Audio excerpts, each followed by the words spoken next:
Hey guys, Namaskar, Adab, Shastri Akal and Kem Cho. This is Shailendra Pandey welcoming all of you to your wonderful platform Physics वाला.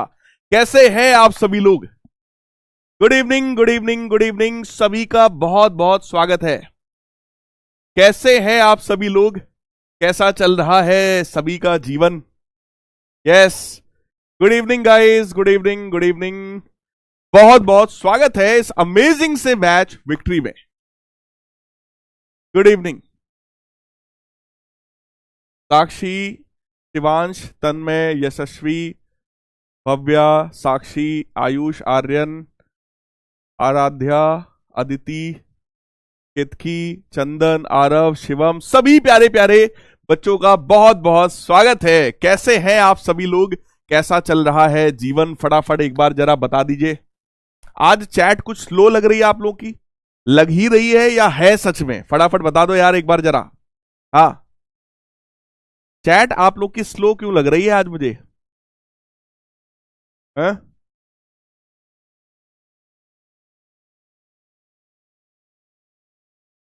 Good evening, good evening, good evening.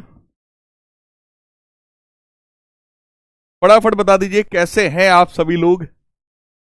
हाँ, चलिए, बहुत बढ़िया, बहुत बढ़िया, very nice. तो अब हम लोग बढ़ रहे हैं यार आगे. हम लोग वर्क के बारे में पढ़ चुके थे. आज की क्लास में हम लोग एनर्जी के बारे में पढ़ने वाले हैं. तो क्या आप सभी के अंदर एनर्जी है एनर्जी पढ़ने के लिए? हाँ, जल्दी से बता दो. क्या आप सभी के अंदर एनर्जी है भैया एनर्जी पढ़ने के लिए? क्योंकि एनर्जी का मतलब क्या है? रेट ऑफ डूइंग वर्क नहीं, capacity of doing work. Yes, क्या आपके अंदर कैपेसिटी है वर्क करने की? ओहो, डुग्गू लाल साहब, yes yes yes yes, Duggu Lal साहब. हाँ, डुग्गू लाल साहब हमारे साथ है. हाँ, डुग्गू लाल साहब का एक बार जरा स्वागत हो जाए इस बैच में. यस, डुग्गू लाल साहब हमारे साथ है. क्या बात है, क्या बात है. डुग्गू लाल साहब आ गए हैं और डुग्गू लाल साहब और हम मिलकर के आपको पढ़ाएंगे आज. क्या पढ़ाएंगे भाई साहब? आज हम लोग एनर्जी के बारे में पढ़ेंगे. यस, एनर्जी के बारे में पढ़ेंगे. और मैं आपको एक चीज और बताऊं. देखो, डुग्गू लाल साहब के जीवन में ना एक नई एंट्री हो गई है. हाँ, डुग्गू लाल साहब के जीवन में देखिए नई एंट्री हो गई है. यस, हाँ, तो आप समझ सकते हैं डुग्गू लाल साहब के अंदर बहुत ज्यादा एनर्जी है आज की डेट में. नई एंट्री हो चुकी है. यस, एक नई एंट्री हो गई है. हाँ, डुग्गी देवी को तो आप जानते ही हैं, मिल ही चुके हैं आप लोग, है ना? तो डुग्गी देवी तो है ही है, लेकिन एक नई एंट्री हो चुकी है इनके जीवन में. इसलिए डुग्गू लाल साहब जो हैं वो बहुत ज्यादा फुल एनर्जी में है भाई साहब आज. यस, बहुत ज्यादा खुश हैं. हाँ, यस यस यस, नया प्यार है जीवन में. देखो, नया प्यार जब आता है जीवन में तो बड़ी एनर्जी आ जाती है अपने अंदर, है ना? वही वाला काम यहां पर होने वाला है आज की डेट में. तो आइए पहले आगे बढ़ते हैं. पहले कुछ कंसेप्ट्स को पढ़ते हैं, फिर डुग्गू लाल साहब की प्रेम कहानी के बारे में भी बात करेंगे हम लोग, है ना? तो बेटा, सबसे पहले आज हम लोग क्या करेंगे? कुछ रिवीजन करेंगे जो पिछली क्लास में अपन पढ़ चुके हैं. फिर यार देखेंगे मैकेनिकल एनर्जी क्या होती है, ठीक है, वर्क एनर्जी थ्योरम क्या है, और कुछ धुआंधार क्वेश्चंस भी हम लोग करने वाले हैं आज के सेशन में. राइट? तो एक बार जरा चैट बॉक्स में आग लगा दो फटाफट सब लोग. एक बार यस, एक बार चैट बॉक्स में जरा आग लगा दीजिए. आद्विक कह रहे हैं सर आज वॉइस कॉल, अच्छा वीडियो कॉल. कहां है भैया? आद्विक साहब दिख रहे हैं क्या? दिख रहे हैं क्या? हाँ, ये दिख गए आद्विक साहब. चलो आद्विक साहब को कॉल किया जाए. अरे मतलब आद्विक साहब को कॉल करते ही करते सिस्टम हैंग हो गया हमारा. कंप्यूटर जी, आद्विक कॉल लगाया जाए और आद्विक साहब को, लेकिन हमारा सिस्टम ना हैंग किया जाए. फटाफट आ जाओ भाई आद्विक. हाँ, आद्विक भाई कैमरा ऑन करिए. आद्विक साहब जल्दी से फटाफट. आवाज आ रही बेटा मेरी? Advik, Advik, am I audible? नमस्ते सर जी, नमस्ते. नमस्ते भाई साहब, नमस्ते. क्या हाल चाल है? सर मेरा ठीक सर, आप बताइए। मैं एकदम चकाचक, एकदम मस्त, जबरदस्त। तो कैसी चल रही है आद्विक भाई पढ़ाई? सर सब बढ़िया सर, नोट्स और सब तैयार है। एकदम बैकलॉग बिल्कुल नहीं है। सब बढ़िया तैयार है। वर्क क्या होता है जल्दी से बता दो एक बार। Sir work sir, force into displacement into cos theta sir. Yes. और अगर यही थीटा 180 हो जाए तो वर्क पॉजिटिव होगा निगेटिव होगा? Sir negative sir, negative. क्या बात है, क्या बात है, अरे वाह। मतलब बच्चा जो है ऐसे ही फैन नहीं है, फिजिक्स पढ़ता भी है। अरे सर फिजिक्स तो फेवरेट है सर। क्या बात है। तो बेटा कहाँ के रहने वाले हो? Sir Mumbai sir. ऐसे Mumbai? Sir home town sir Gorakhpur है, लेकिन रहता मुंबई में हूँ। अच्छा, मतलब इसीलिए हीरो लग रहे हो भाई। अरे वो सर बचपन से। अरे भाई अभी तुम्हारा बचपन चल ही रहा है, लेकिन ठीक है। बहुत ही बढ़िया लग रहे हो और खूब मस्ती से भाई पढ़ाई वढ़ाई करते रहो, है ना। टॉप वॉप करना है इस साल। हाँ जी सर, हाँ बिल्कुल ना सर, सर चलो, आपका नाम नाम रोशन करूंगा। बिल्कुल भाई, बिल्कुल बिल्कुल, बहुत बहुत आशीर्वाद है, शुभकामनाएं हैं कि आप टॉप करें। और जब टॉप करोगे तब इस तरह से बात करने का और मजा आएगा। क्या बोलते हाँ हो? जी सर। है हाँ ना। सर, हाँ। चलो बहुत बढ़िया बेटा। ओके। तो आद्विक साहब थे आपके एक बैचमेट कह लीजिए। और आद्विक साहब देखो, दो क्वेश्चन मैंने पूछे, धड़ाधड़ उन्होंने जवाब दिया है। यस। क्या बात है, बहुत बढ़िया। तो आगे बढ़ते हैं मेरे प्यारे लाल बाल गोपाल। सबसे पहले हम लोग करेंगे रिवीजन। रिवीजन में मैंने वर्क के बारे में आप सभी को पढ़ाया था कि भैया वर्क क्या होता है। तो आप सबको ये बात अच्छे से याद होगी कि work is simply defined as the product of force, displacement and cos of the angle between them. ठीक है, force into displacement into cos theta, ये जो फॉर्मूला है ये फॉर्मूला वर्क का होता है। अगर थीटा जीरो है, या और अच्छे से बताऊं, अगर थीटा हमारा एक्यूट एंगल है, थीटा अगर हमारा एक्यूट एंगल होता है तो मेरे प्यारे बच्चों वर्क पॉजिटिव होता है, क्योंकि ऐसी सिचुएशंस में कॉस थीटा पॉजिटिव होगा। अगर यही थीटा आपका ऑब्ट्यूज एंगल हो जाए, यही थीटा ऑब्ट्यूज हो जाए, 90 से बड़ा हो जाए, तो ऐसे में जो वर्क है वो निगेटिव हो जाता है। ठीक। और यही थीटा अगर हमारा 90 डिग्री हो जाए तो ऐसे केसेस में बेटा वर्क जो है वो जीरो के बराबर हो जाता है। ठीक, ये हम लोग पढ़ चुके थे। इसके अलावा हम लोगों ने पावर के बारे में भी पढ़ा कि सर पावर क्या होता है। तो rate of doing work is known as power, right. तो पावर को हम लोग लिख सकते हैं work done upon time taken. तो ये भी एक फॉर्मूला हो गया। पावर का यूनिट वॉट होता है, क्योंकि वर्क का यूनिट जूल और टाइम का सेकंड। तो पावर के अगर मैं यूनिट की बात करूं तो वर्क का यूनिट जूल, टाइम का सेकंड, जूल पर सेकंड, इसी जूल पर सेकंड को वॉट कहा जाता है। तो ये भी हम लोग पढ़ चुके हैं। पावर का एक यूनिट हॉर्स पावर भी हम लोगों ने पढ़ा था। 1 हॉर्स पावर जो है वो 746 वॉट के बराबर होता है। ठीक है, ऐसे ही हम लोगों ने किलो वॉट पढ़ा था। 1 किलो वॉट जो है वो 10 की पावर 3 वॉट के बराबर है। ऐसे ही मेगा वॉट भी पढ़ा था हम लोगों ने। 1 मेगा वॉट या मिलियन वॉट भी कह सकते हो, तो वो 10 की पावर 6 वॉट के बराबर होता है। ये सब कुछ पावर के डिफरेंट डिफरेंट यूनिट्स हो गए, राइट। वर्क के यूनिट की अगर मैं बात करूं तो आप सबको पता ही है कि भैया वर्क का जो यूनिट है वो जूल होता है, और अर्ग भी हो सकता है, ERG, राइट। ये हमारा SI यूनिट है, और अर्ग जो है वो CGS यूनिट होता है वर्क का। 1 जूल और 1 अर्ग में क्या रिलेशन होता है, फटाफट बता दो। जूल और अर्ग में क्या रिलेशन होता है मेरे प्यारे बच्चों, फटाफट बता दो। रिलेशन बिटवीन जूल एंड अर्ग। 1 जूल जो है वो 10 to the power how much erg के बराबर होता है। 1 जूल जो है वो 10 की पावर में कितना होना चाहिए, बताओ जल्दी से। 1 joule is 10 to the power 7। 1 joule is 10 to the power 7 erg, ऐसा बताओ। ठीक है भाई, चलो। तो 1 जूल जो है वो 10 की पावर 7 अर्ग के बराबर हो जाएगा, है ना। अब इसके बाद यार हम लोगों ने यहां से ना वर्क की एक यूनिट और निकाल लिया था कि वर्क को हम लोग पावर मल्टीप्लाइड बाई टाइम ऐसा भी लिख सकते हैं। पावर को बेटा कई बार किलोवाट में कैलकुलेट किया जाता है, टाइम को कई बार आवर्स में कैलकुलेट कर लेते हैं। तो वर्क की एक यूनिट हो गई किलोवाट आवर के बराबर, राइट। 1 किलोवाट आवर, अगर मैं बात करूं कि सर 1 किलोवाट आवर क्या होता है, तो मेरे प्यारे बच्चों अगर 1 किलोवाट यानी कि 1000 वॉट का कोई डिवाइस हो और उस डिवाइस को 1 घंटे के लिए यूज किया जाए, 1 आवर के लिए यूज कर लिया जाए, तो यही जो एनर्जी कंज्यूम्ड है, ये जो वर्क हुआ है, इसी वर्क को 1 किलोवाट आवर कहा जाता है। 1 किलोवाट आवर को ही 1 यूनिट भी आप लिख सकते हो, सो that will become 1000 what multiplied by 36 hundreds of second. तो ये बन जाएगा तुम्हारा 3.6 इंटू 10⁶ वॉट सेकेंड, जिसको आप जूल भी कह सकते हो। तो 1 किलोवाट आवर जो है वो 3.6 इंटू 10⁶ जूल्स के बराबर है। And this is known as commercial unit, this is known as commercial unit of energy.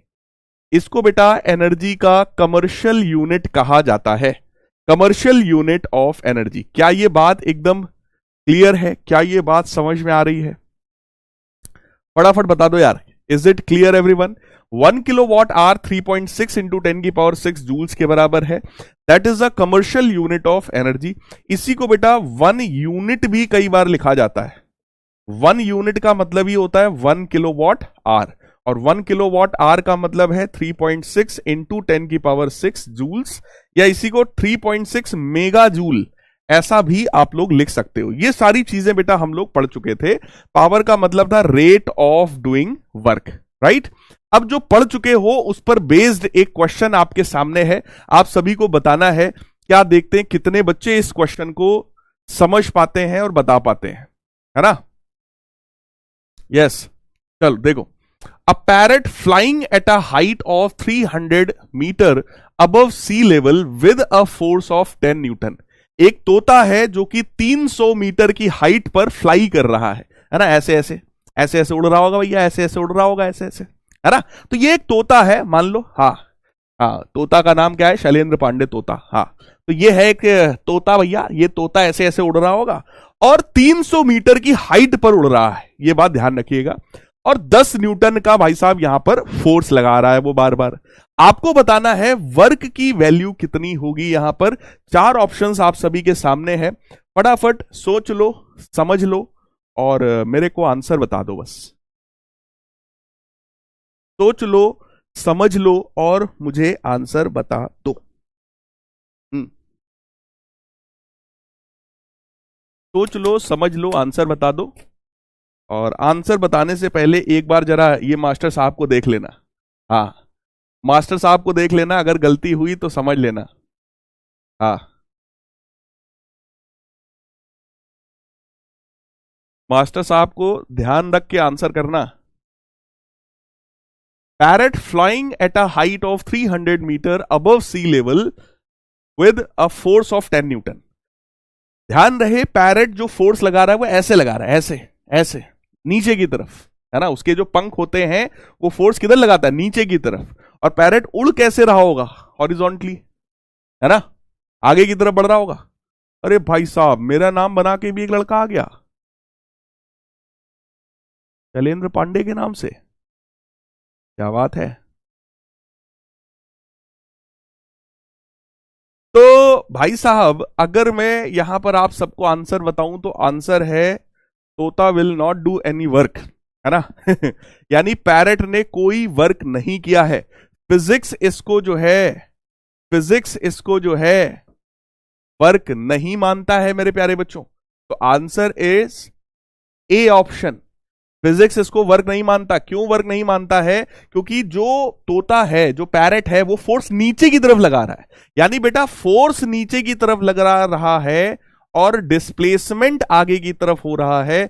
इन दोनों के बीच का एंगल हमें 90 डिग्री दिख रहा है। और जब भी एंगल 90 होता है भाई साहब, वर्क की वैल्यू वहां पर कितनी होती है? 0 के बराबर। 0 के बराबर। आस्था बेटा, समझ में आया क्या? हाँ, समझ में आया क्या? ग्रेविटी वाला खेल नहीं है यहां पर। देखो, कोई भी चिड़िया जब उड़ती है तो वो इस तरीके से अपने अपने पंख को चला रही होती है, राइट? इसका मतलब वो फोर्स नीचे लगा रही है, फोर्स नीचे लग रहा, बट चिड़िया जाती आगे की तरफ है, राइट? तो फोर्स और डिस्प्लेसमेंट के बीच का एंगल 90 है। इस वजह से मेरे प्यारे बच्चों, वर्क की वैल्यू 0 है। तो सोमांशु है, अभिजीत है, रिधान है, सुदीक्षा, कनव और आशिया, ये सारे बच्चे हैं भाई, इन्होंने जल्दी क्वेश्चन को सॉल्व कर दिया, right. Next question, if a body of mass 5 kg is lifted from ground level to a height of 5 metre. कोई एक बॉडी है जो कि 5 किलो की बॉडी है, उसको नीचे से हम लोग 5 मीटर की हाइट तक उठाकर के ले आए हैं, नीचे से ऊपर तक उठाकर ले आए हैं। Ratio of its inertia is, आपको उस बॉडी के इनर्शिया का रेशियो बताना है, इनर्शिया का रेशियो आपको बताना है। आर्या पांडे ने लिखा डिस्प्लेसमेंट इज 0। नहीं बेटा आर्या, डिस्प्लेसमेंट 0 नहीं है भाई, तोता आगे तो बढ़ेगा नो डाउट, लेकिन वो फोर्स परपेंडिकुलर नीचे की तरफ लगा रहा है, इसलिए वर्क 0 था, राइट। यहां पर आंसर करो यार, इनर्शिया के बारे में क्या ख्याल है। इनर्शिया क्लास 9th में आप सबने पढ़ रखा है। इनर्शिया जो है वो ऑब्जेक्ट के मास को डिनोट करता है। Higher the mass higher will be the inertia, lower the mass lower will be the inertia, right. तो इनर्शिया का खेल मास पर डिपेंड करता है। अब आप बताओ मेरे को, बॉडी है 5 kg की है, नीचे से 5 मीटर ऊपर लेकर के आए हैं, आपको उसके इनर्शिया का रेशियो बताना है। Higher the mass higher will be the inertia, lower the mass lower will be the inertia, ठीक है। और ट्रिपल एस वाला पॉइंट कहता है कि इनर्शिया रिप्रेजेंट्स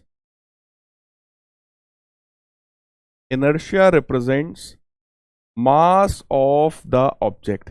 इनर्शिया जो होता है मेरे प्यारे बच्चों, ऑब्जेक्ट के मास को डिनोट करता है। ऑब्जेक्ट को तुम नीचे से ऊपर लेकर आओ या ऊपर से नीचे लेकर के जाओ, उसके मास पर भाई साहब कोई फर्क नहीं पड़ता है। तो A option is absolutely right. 84.13% बच्चे इस बात को समझ गए थे। क्या बात है ना। आद्विक भाई सबसे आगे हैं, वाह भाई साहब। ये हैं कनव, ये सुमांशु, रोहित, युवराज, डैन, सिद्धांत, है ना, नैतिक, बहुत सारे बच्चे हैं जिन्होंने क्वेश्चन को सही किया है, राइट। तो ये 2 क्वेश्चन समझ लो एक हिसाब से आज के सेशन का वार्म अप था। अब भाई साहब आगे लेवल जो है वो बढ़ता जाएगा सेशन का, ठीक है। चलो अब हम लोग बात करते हैं सर एनर्जी क्या होती है। मेरे प्यारे बच्चों, एनर्जी का मतलब होता है कैपेसिटी ऑफ डूइंग वर्क। अगर मैं पढ़ा पा रहा हूं तो इसका मतलब मेरे अंदर एनर्जी है। अगर मैं बहुत एनर्जेटिक पढ़ा पा रहा हूं मतलब मेरे अंदर ज्यादा एनर्जी है। तो कहने का मतलब कुल मिला के मेरे प्यारे बच्चों ये है कि एनर्जी का मतलब होता है कैपेसिटी ऑफ डूइंग वर्क, यानी कि किसी ऑब्जेक्ट के अंदर अगर एनर्जी है तो वो वर्क कर सकता है, और अगर वो वर्क कर रहा है तो इसका मतलब उसके अंदर एनर्जी है। जितना वो वर्क कर सकता है ऑब्जेक्ट के अंदर उतनी ही एनर्जी होती है, राइट। एनर्जी के बहुत सारे फॉर्म्स हो सकते हैं, राइट, जैसे light energy, sound energy, heat energy हो सकता है आपका, ठीक है। उसके बाद मैकेनिकल एनर्जी हो सकता है, ठीक है। बहुत सारी डिफरेंट फॉर्म्स ऑफ एनर्जी बहुत सारे हो सकते हैं। नेक्स्ट क्लास में हम लोग ढेर सारे फॉर्म्स ऑफ एनर्जी पढ़ेंगे। आज हम लोग मेन एनर्जी फॉर्म की बात कर रहे हैं जिसका नाम होता है मैकेनिकल एनर्जी, जिसको हम लोग कैलकुलेट करते हैं। सर मैकेनिकल एनर्जी क्या है? कोई भी मैकेनिकल वर्क करने के लिए जो हमारी कैपेसिटी है वो मैकेनिकल एनर्जी से हम रिप्रेजेंट करते हैं। The energy possessed by a body due to its state of rest और ऑफ मोशन। कोई ऑब्जेक्ट कहीं पर रेस्ट पर रखा हुआ है, उसके अंदर अगर कोई एनर्जी है, कोई ऑब्जेक्ट मूव कर रहा है अगर उसके अंदर कोई एनर्जी है, तो इन दोनों एनर्जी को कंबाइंड फॉर्म में मैकेनिकल एनर्जी कहा जाता है। सर मैकेनिकल एनर्जी क्या है? मैकेनिकल एनर्जी का मतलब है कोई भी मैकेनिकल वर्क करने की जो कैपेसिटी है वही मैकेनिकल एनर्जी है, या फिर ऑब्जेक्ट के स्टेट ऑफ रेस्ट और स्टेट ऑफ मोशन की वजह से जो एनर्जी उसके पास है उसको मेरे प्यारे बच्चों मैकेनिकल एनर्जी कहते हैं। मैकेनिकल एनर्जी के 2 टाइप्स होते हैं यार, काइनेटिक एनर्जी, पोटेंशियल एनर्जी, आप सबको पता होगा, राइट। और मैकेनिकल एनर्जी क्या होता है? That is the sum of potential energy and kinetic energy, है ना। सर ये पोटेंशियल एनर्जी क्या है? पोटेंशियल एनर्जी जो है बेटा वो किसी भी ऑब्जेक्ट के पोजीशन और कॉन्फ़िगरेशन, पोजीशन और कॉन्फ़िगरेशन की वजह से एनर्जी है। ऑब्जेक्ट के पोजीशन और उसके कॉन्फ़िगरेशन यानी उसके स्ट्रक्चर की वजह से जो एनर्जी होती है उस एनर्जी को पोटेंशियल एनर्जी कहा जाता है। और ऑब्जेक्ट के मोशन की वजह से, उसके स्टेट ऑफ मोशन की वजह से जो एनर्जी होती है उसको मेरे प्यारे बच्चों काइनेटिक एनर्जी कहा जाता है। क्लियर है क्या? बताओ जल्दी से बता दो, क्लियर है क्या? अगर बात एकदम चकाचक समझ में आ रहा है तो जरा चैट बॉक्स में एक बार हार्ट स्पैम कर दो।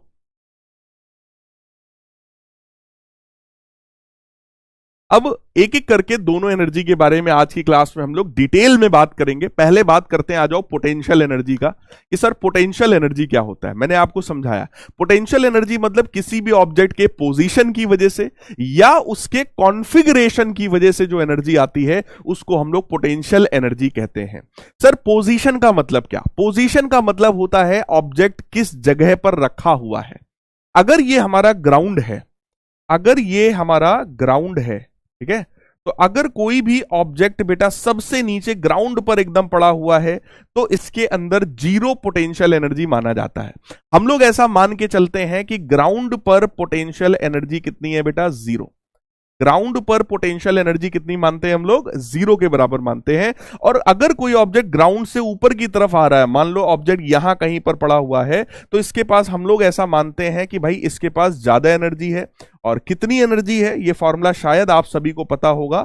ऑब्जेक्ट के पास mgh के बराबर पोटेंशियल एनर्जी आ जाती है, right? So potential energy possessed by the object due to its height is equal to mgh। Sir ये m क्या है? Mass of the object, g क्या है? एक्सेलरेशन ड्यू टू ग्रेविटी, और h क्या है? Height of the object. Object नीचे से अगर h हाइट ऊपर पहुंच गया है तो उसकी एनर्जी बढ़ गई है। कौन सी एनर्जी? Potential energy.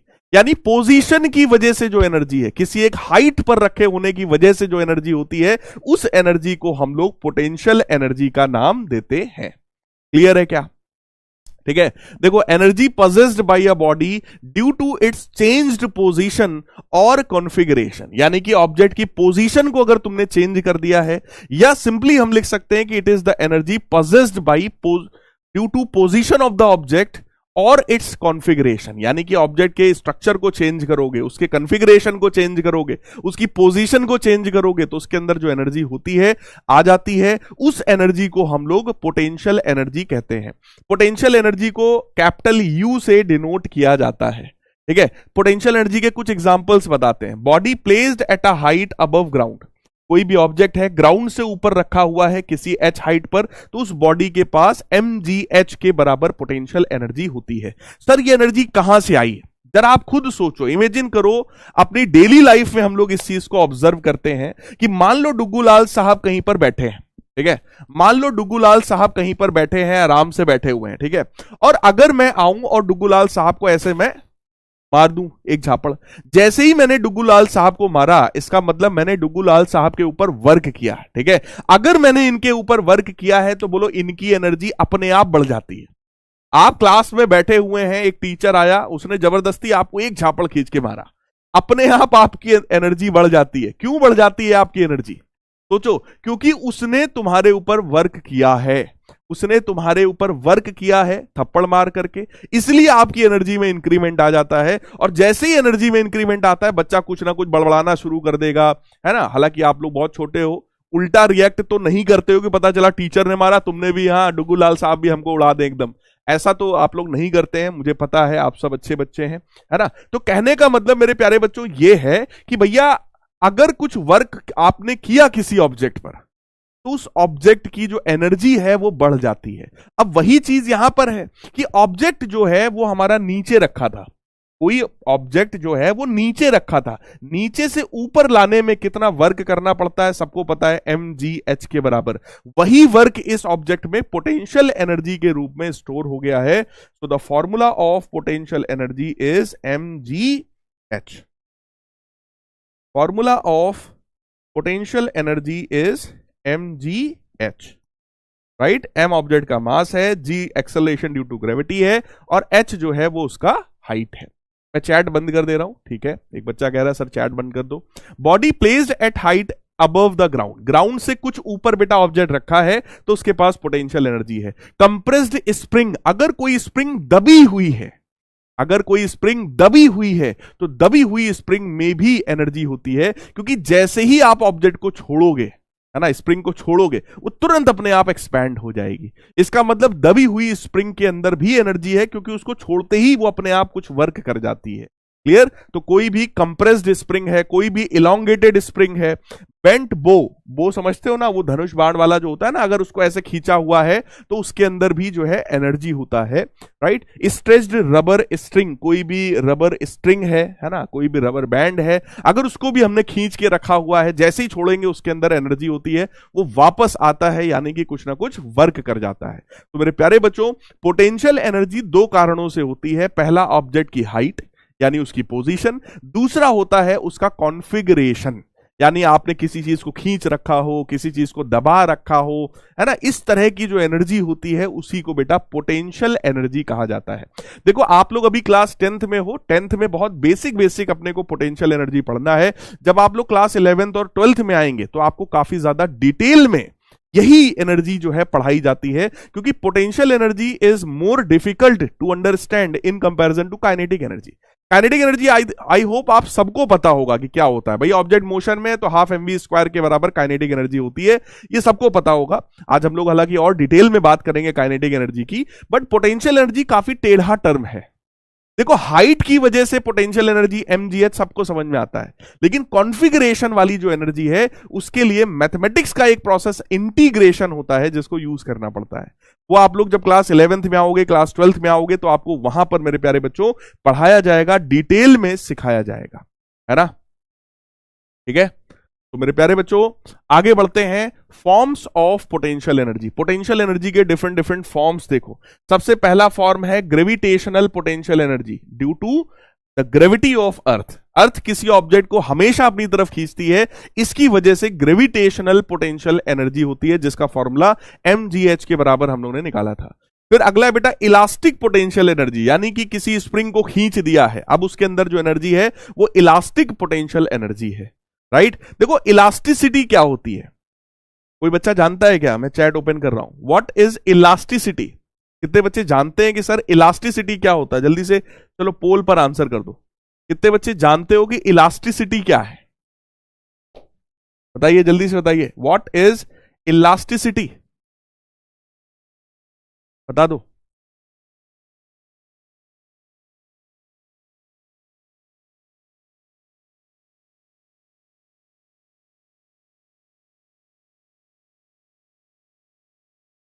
नहीं, बच्चे बार बार लिख रहे हैं सर स्ट्रेचेबल या flexible, that is wrong. Elasticity का मतलब होता है किसी ऑब्जेक्ट को अगर हमने खींच दिया है और मैं उसको छोड़ूं तो छोड़ते ही ऑब्जेक्ट वापस अपने एग्जैक्ट शेप में, एग्जैक्ट साइज में आ जाए, इस प्रॉपर्टी को इलास्टिसिटी कहा जाता है बेटा।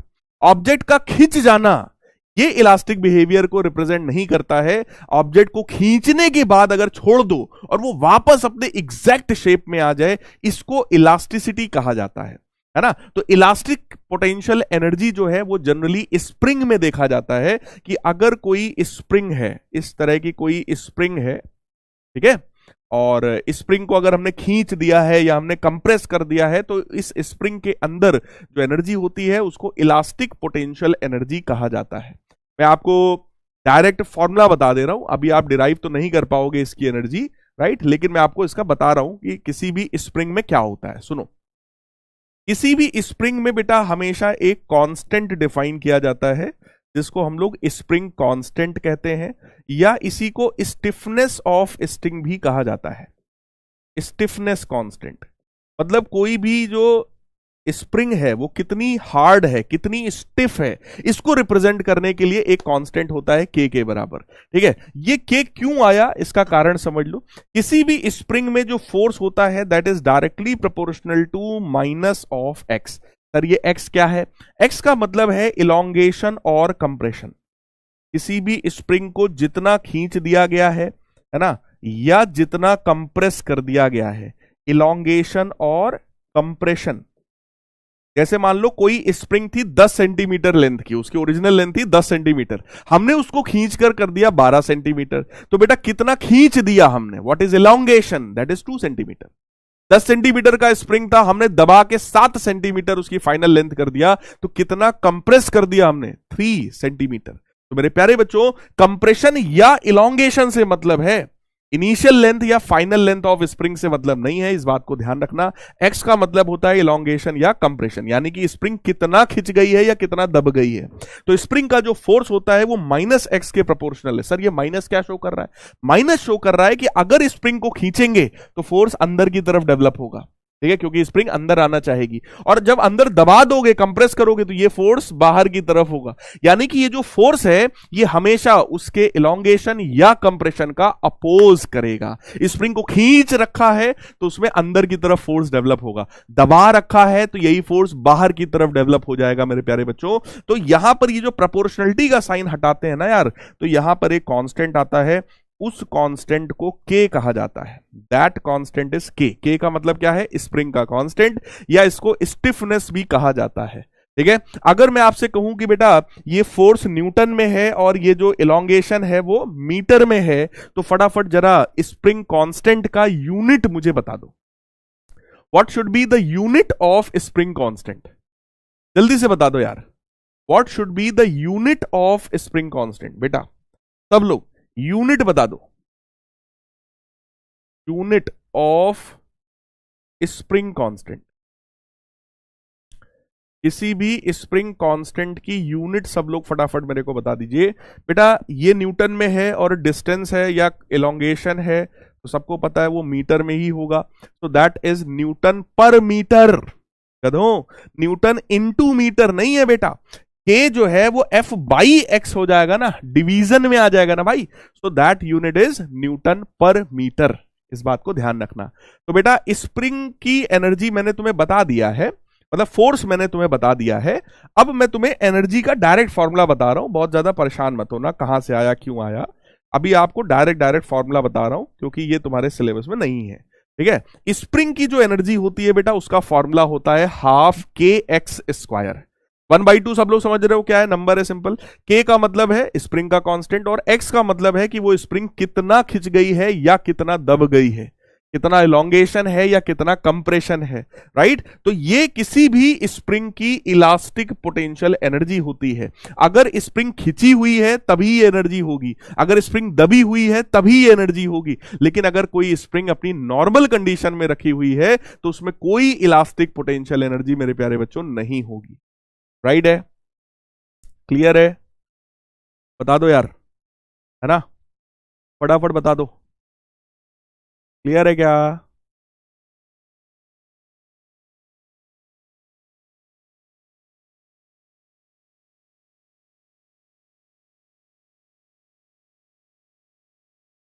क्लियर है क्या?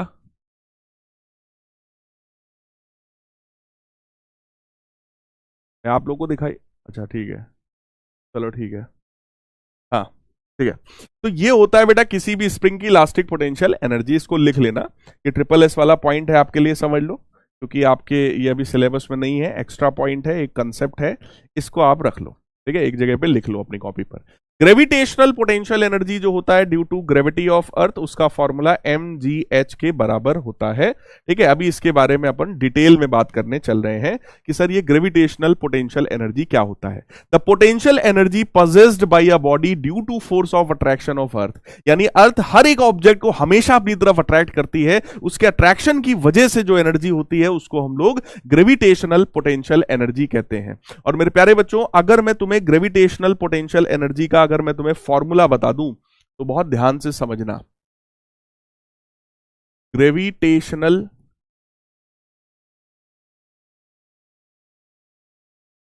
पोटेंशियल एनर्जी,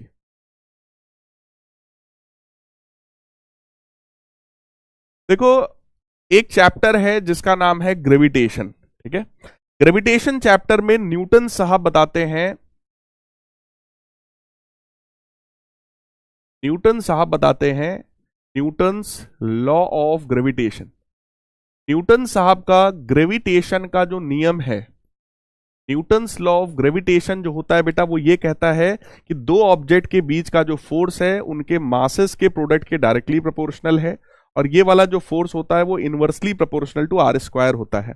मतलब अगर एक मास यहां कहीं पर है, ठीक है, एक मास यहां कहीं पर है, तो इन दोनों मासेस का प्रोडक्ट ले लो और इनके बीच के डिस्टेंस का स्क्वायर ले लो, तो इसके थ्रू हम लोग फोर्स की वैल्यू को निकाल सकते हैं।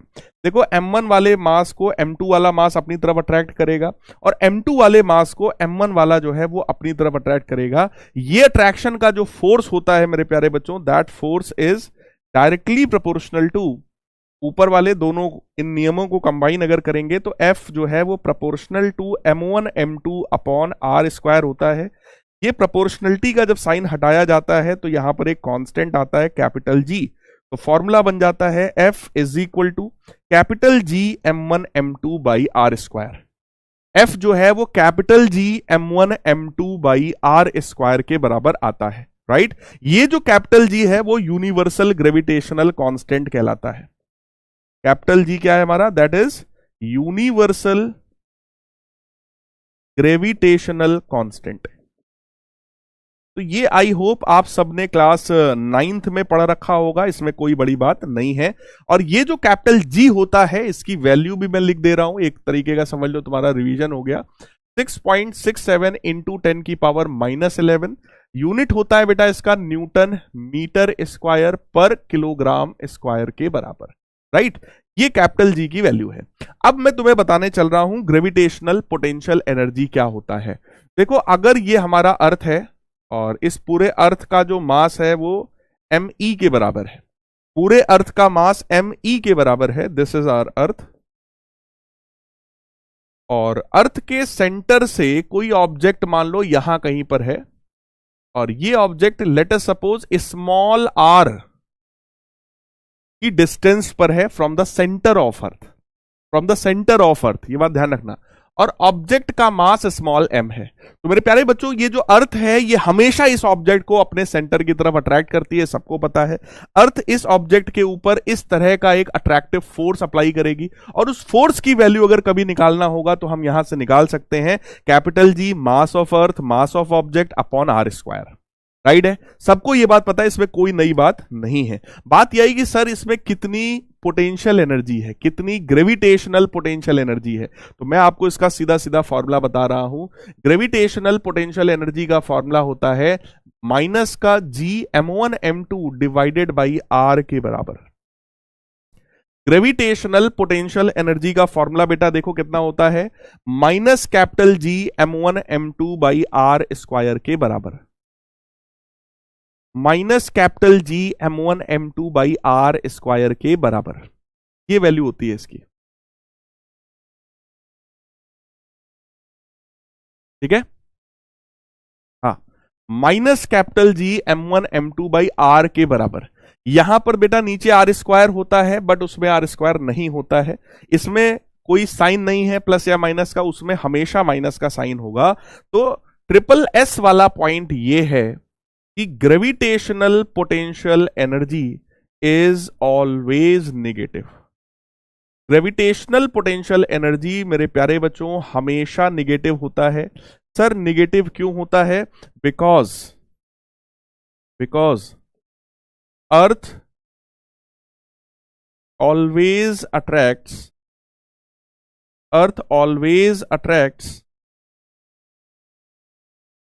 एनी ऑब्जेक्ट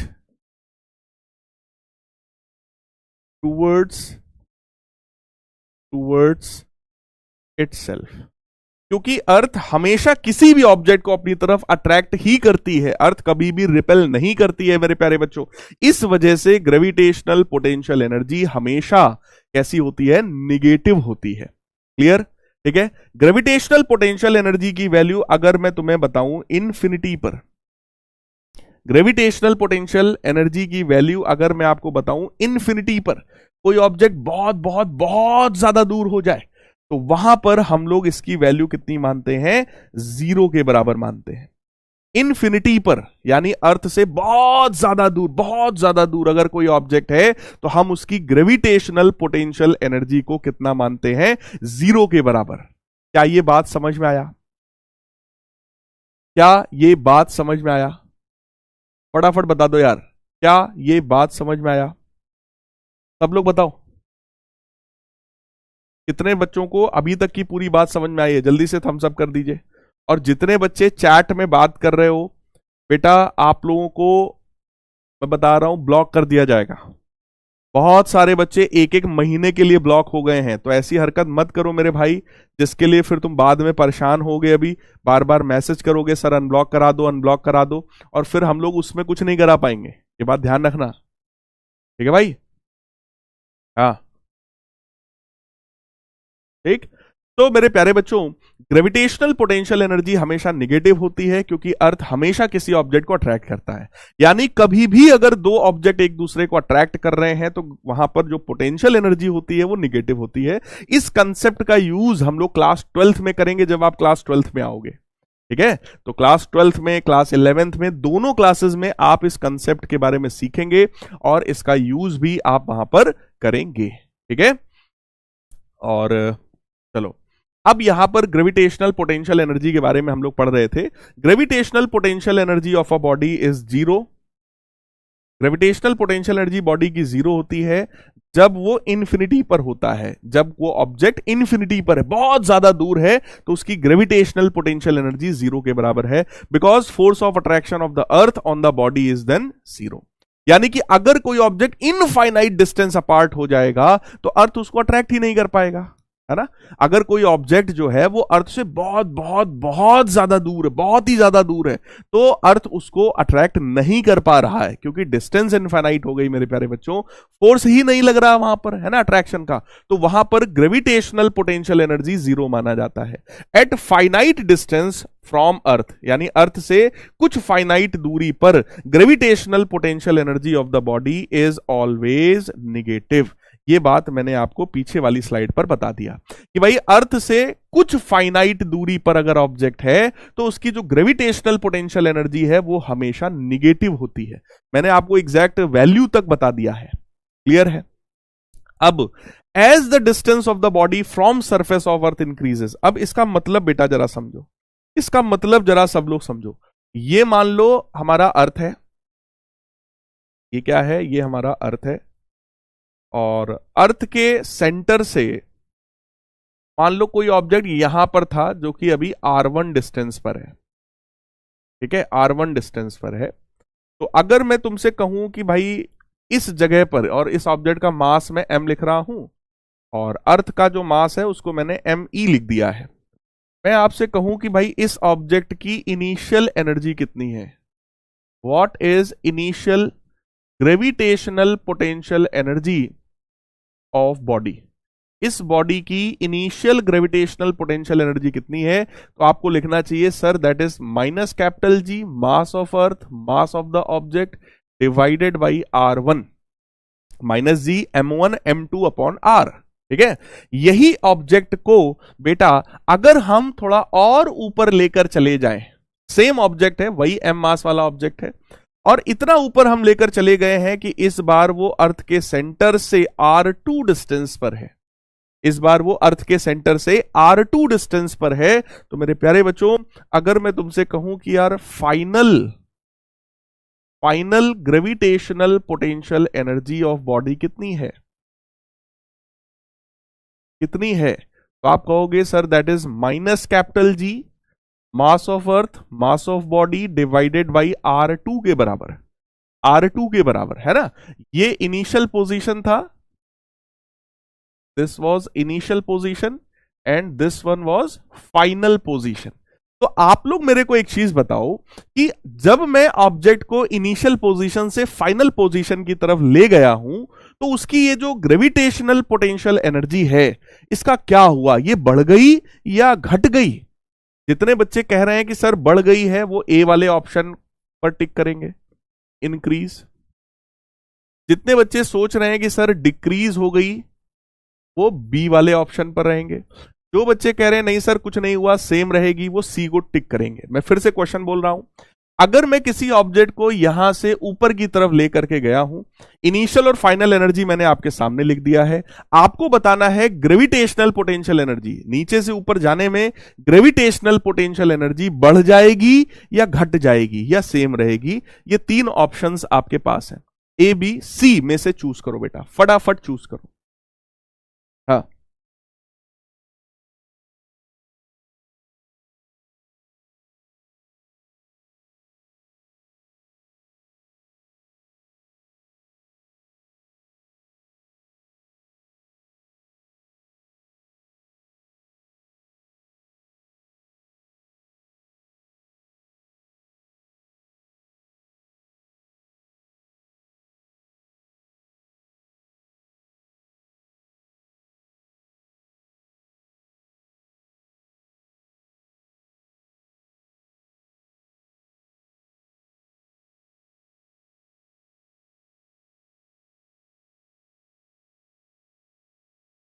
फटाफट चूज कर लो, फाइनल और इनिशियल, फाइनल और इनिशियल में कंपेयर करना है हमको, एनर्जी बढ़ गई या घट गई। आंसर है बेटा कि वो एनर्जी इंक्रीज हो गई, ठीक है, इंक्रीज हो गई। देखते हैं कितने बच्चों ने इंक्रीज किया था। 28.29% बच्चों ने बोला सर एनर्जी इंक्रीज हो गई है, ये बच्चे हैं जिन्होंने बोला था। बाकी लोगों ने बोला कि सर एनर्जी डिक्रीज हो गई। अब मैं आप सभी को एक्सप्लेनेशन देता हूं, ध्यान से सुनो, ध्यान से सुनो। फाइनल एनर्जी जो है, फाइनल ग्रेविटेशनल पोटेंशियल एनर्जी जो है वो ज्यादा, मतलब वो बढ़ गई है इन कंपैरिजन टू इनिशियल। आप लोगों ने क्या सोचा था, आपने सोचा कि सर R2 बढ़ गया है इसलिए एनर्जी की वैल्यू कम हो जानी चाहिए, लेकिन आपने एक बात नहीं ध्यान दिया बेटा, यहां माइनस का साइन भी तो लगा है। अगर मैं तुमसे कहूं -5 बड़ा है, -5 बड़ा है या -7 बड़ा है, बताओ कौन बड़ा हुआ? Which one is greater, which one is greater? मेरे प्यारे बच्चों फटाफट बता दो, -5 बड़ा है या -7 बड़ा है? Which one is greater? बताओ बताओ बताओ, which one is greater? Physics है यार, देखो फिजिक्स में ना कोई चीज रटने का नहीं, हर चीज का लॉजिक है, हर चीज को समझने का, समझने की कोशिश करना है ना। सो -5 जो है बेटा वो बड़ा है। क्यों बड़ा है? आप सबको पता है, मैथमेटिक्स इतनी सबको आती है। इसका मतलब अगर निगेटिव में कोई नंबर बड़ा हो रहा है तो वो ओवरऑल छोटा हो रहा है, राइट? तो बेटा जब R2 बड़ा हुआ, R2 बढ़ गया, तो आपने सोचा कि ये कम हो गया, ये पूरा नंबर कम हो गया। अगर ये कम हो गया है तो ये बढ़ रहा है क्योंकि इस पे माइनस लगा है, राइट? माइनस लगा, माइनस में जो छोटा नंबर होता है वो बड़ा होता है इन कंपैरिजन टू माइनस में जो बड़ा नंबर है। क्लियर? तो उस हिसाब से फाइनल ग्रेविटेशनल पोटेंशियल एनर्जी ज्यादा है और इनिशियल ग्रेविटेशनल पोटेंशियल एनर्जी कम है, ठीक है? इसका मतलब नीचे से ऊपर ले जाने पर बेटा ग्रेविटेशनल पोटेंशियल एनर्जी में चेंज आ गया। अब ट्रिपल एस कहता है, ट्रिपल एस कहता है कि भैया यहां पे और मैं अच्छा लिखूं अगर, तो increase in gravitational potential energy, increase in gravitational potential energy. अगर कोई पूछे कि यार ग्रेविटेशनल पोटेंशियल एनर्जी में कितना इंक्रीज हो गया, तो आप बताओगे कि सर फाइनल वैल्यू थी -g mass of earth, mass of object upon R2 के बराबर। This was final energy minus and this one is initial energy, है ना? चेक कर लो बेटा, final energy minus initial energy, है ना? अब पूरी इक्वेशन में से अगर आप ध्यान से चीजों को समझ रहे हो तो कैपिटल G मास ऑफ अर्थ और स्मॉल m, ये सारी चीजें कॉमन आ रही हैं। जैसे ही कॉमन आया ये बनेगा -1 upon R2, minus minus plus हो जाएगा, प्लस का 1 अपॉन R1 के बराबर। तो that is capital G mass of earth small m times LCM ले लेंगे, R1 R2 बन जाएगा, है ना? और ये तुम्हारा बन जाएगा R2 minus R1, R2 minus R1 divided by R1 R2 के बराबर। This is increase in gravitational potential energy, जिसको डेल्टा U लिखा जा सकता है। क्या लिखा जा सकता है? डेल्टा U के बराबर लिखा जा सकता है कि भैया एनर्जी में कितना इंक्रीज हुआ, तो हम बताएंगे कि एनर्जी में इतना इंक्रीज हो गया कि भैया पहले एनर्जी इतनी थी, बाद में एनर्जी इतनी हुई, तो इतना इंक्रीज हुआ, यानी फाइनल माइनस इनिशियल। क्लियर है? Right? That is increase in gravitational potential energy, यानी कि ऑब्जेक्ट को नीचे से ऊपर ले जाओगे तो उसकी ग्रेविटेशनल पोटेंशियल एनर्जी इंक्रीज हो जाती है। यही पॉइंट आपको यहां लिखा मिल रहा है। As the distance of the body from surface of earth increases, अगर ऑब्जेक्ट का डिस्टेंस अर्थ के सेंटर से बढ़ रहा है, मतलब ऑब्जेक्ट ऊपर जा रहा है, force of attraction of the earth decreases, force की वैल्यू कम हो रही है, and it's gravitational potential energy increases, और उसकी जो ग्रेविटेशनल पोटेंशियल एनर्जी है वो बढ़ रही होती है। ऑब्जेक्ट को अर्थ की सरफेस से ऊपर ले जा रहे हो तो ग्रेविटेशनल पोटेंशियल एनर्जी उसकी बढ़ रही होती है। तो मेरे प्यारे बच्चों, gravitational potential energy of a body at a point is the amount of work done by the force of attraction of earth in bringing that body from infinity to that point.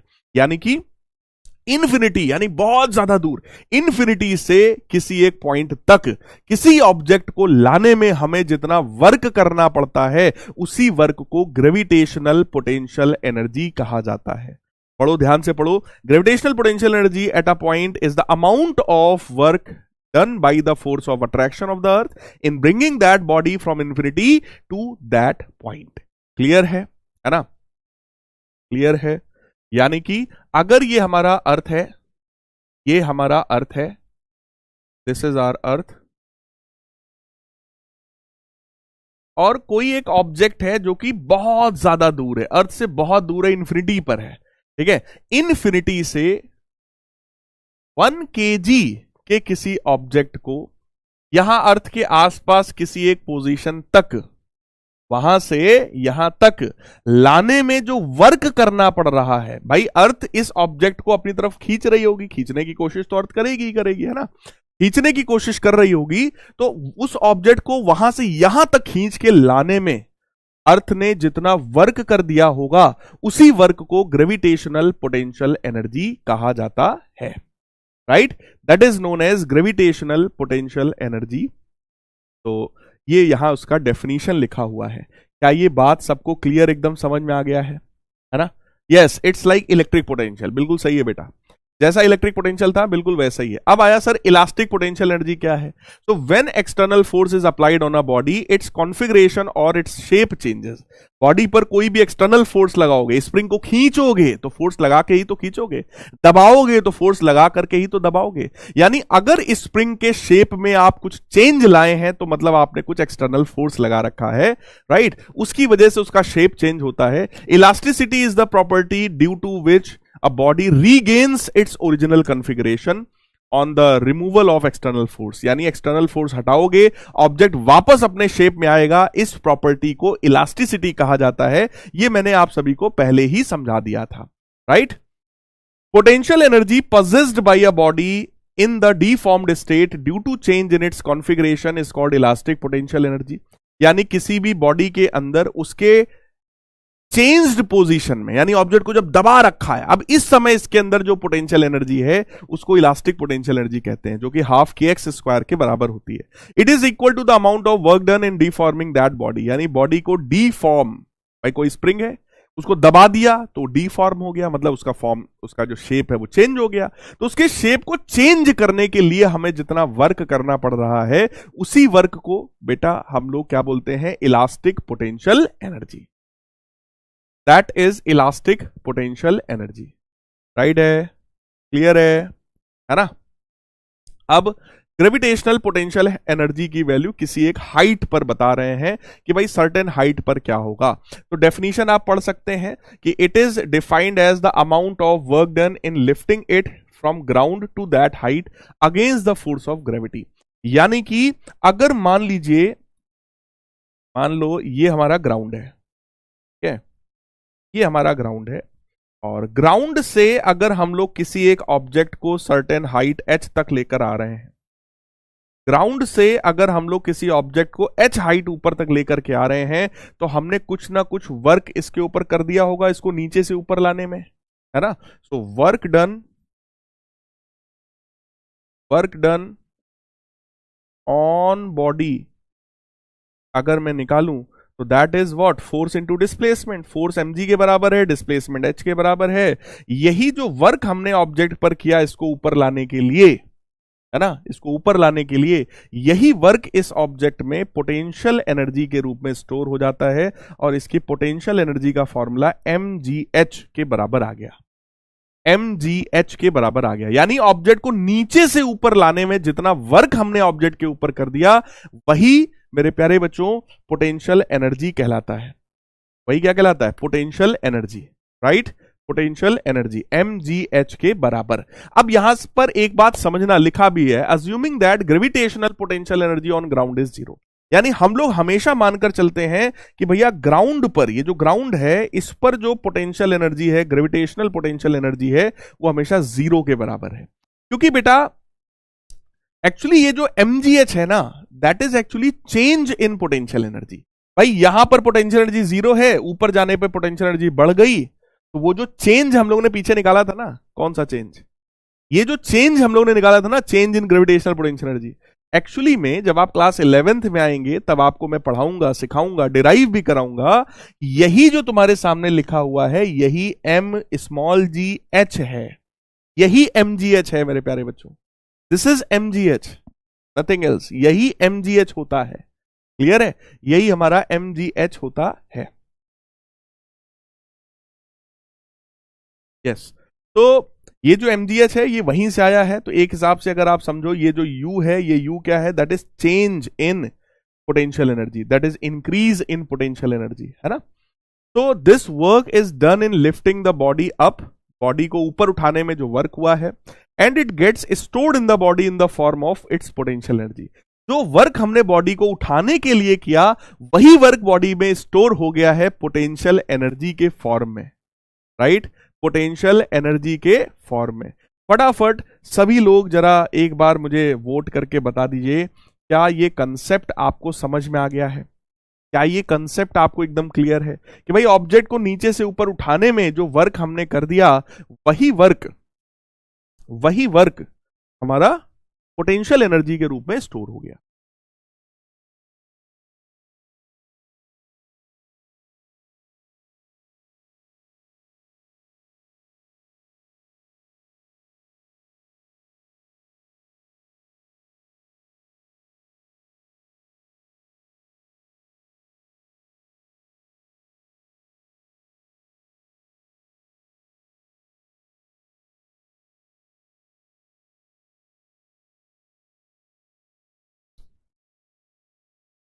देखते हैं जरा कितने बच्चा लोगों को समझ में आ गया। 83.5% बच्चों को समझ में आया है। 16% बच्चों को क्यों नहीं समझ में आया भाई? क्योंकि 16% बच्चे मुझे लग रहा है चैट में लगे हुए हैं, है ना? चलो जल्दी से एक बार बता दो, ग्रेविटेशनल पोटेंशियल एनर्जी जो है वो इनमें से कितने के बराबर होती है? ग्रेविटेशनल पोटेंशियल एनर्जी जो है वो इनमें से कितने के बराबर होती है? आपके सामने फॉर्मूला लिखा हुआ है। कौन सा फॉर्मूला है इनमें से ग्रेविटेशनल पोटेंशियल एनर्जी का? फटाफट बता दो, एकदम सिंपल चीज है।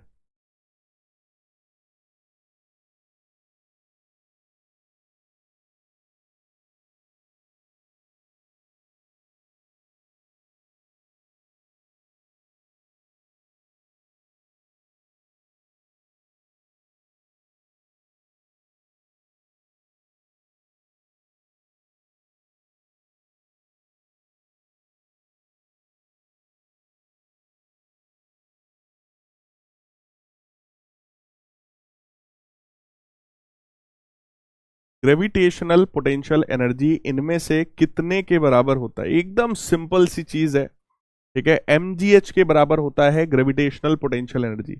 जहां पर m ऑब्जेक्ट का मास है, स्मॉल g 9.8 मीटर पर सेकंड स्क्वायर होता है, और h जो है वो ऑब्जेक्ट की हाइट होती है।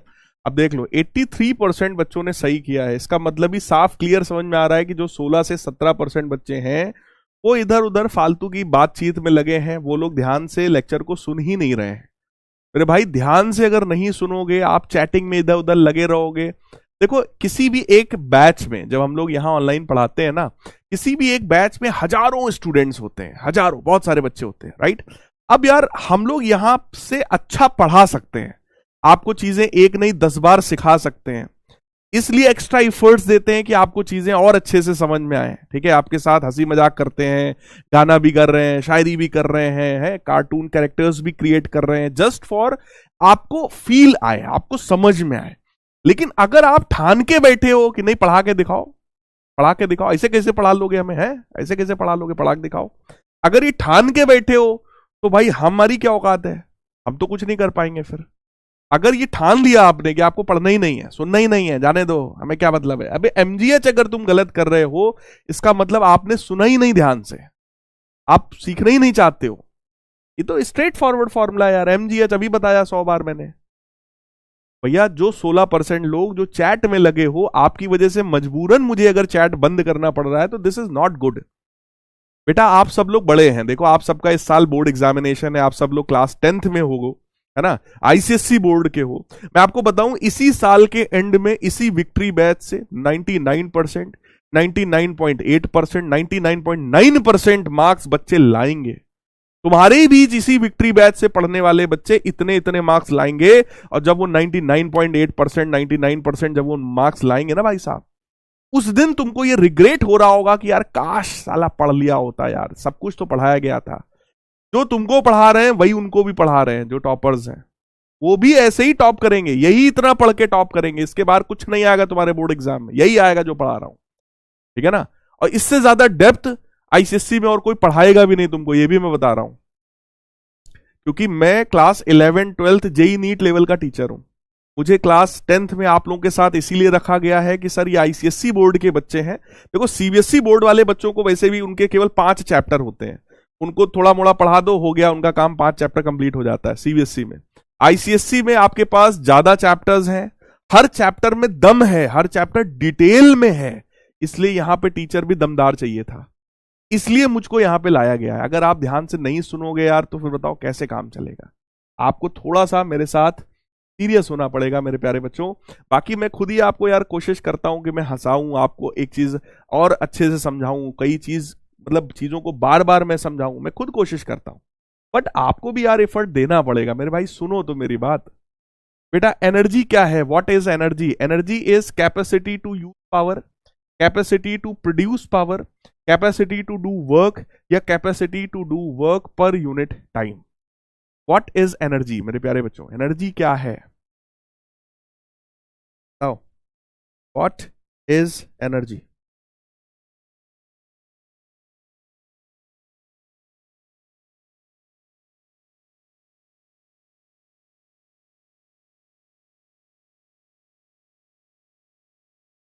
अब आज की ही क्लास में मैं कई बार बता चुका हूं एनर्जी क्या है, क्लास के स्टार्टिंग में ही बताया था व्हाट इज एनर्जी, सिंपल।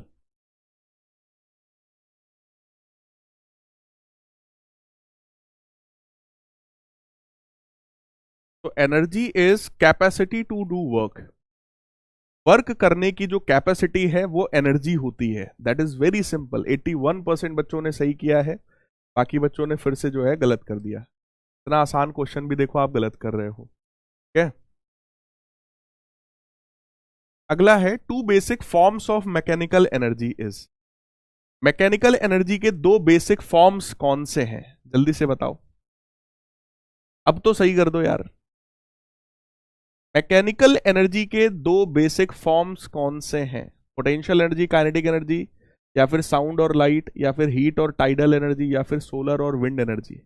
इनमें से कौन सा है? कृतिका बेटा अगर पोल नहीं चल रहा है तो आप लाइव चैट में लिख दो ABCD, कोई दिक्कत नहीं है, आंसर कर दो आप।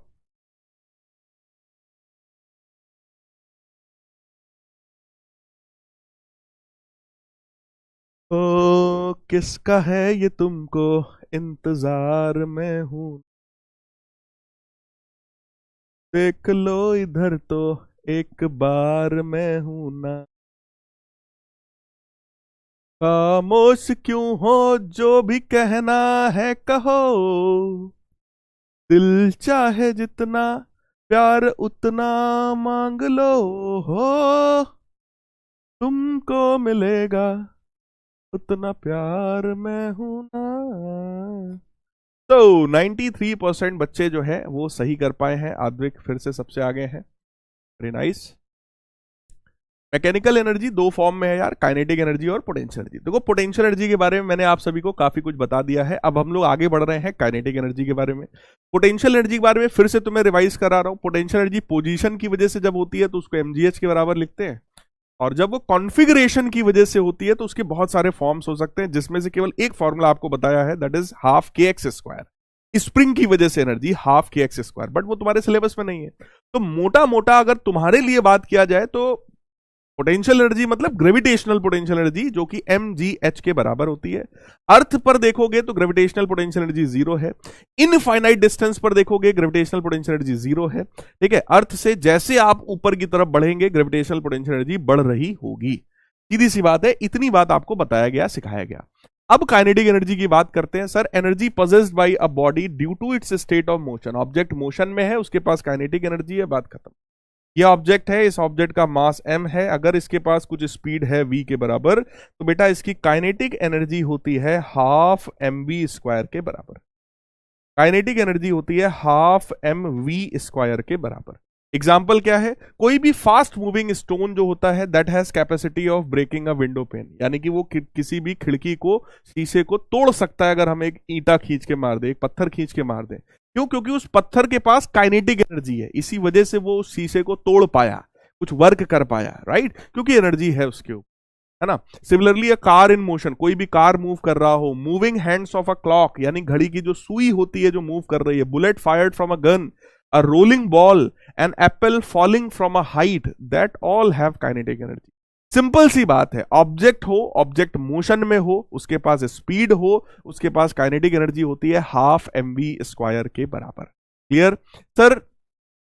काइनेटिक एनर्जी का डेरिवेशन कैसे करेंगे? तो बेटा कोई भी ऑब्जेक्ट, मान लो ये कोई भी एक ऑब्जेक्ट है, इसका मास m है और इस ऑब्जेक्ट के पास स्पीड v के बराबर है, राइट।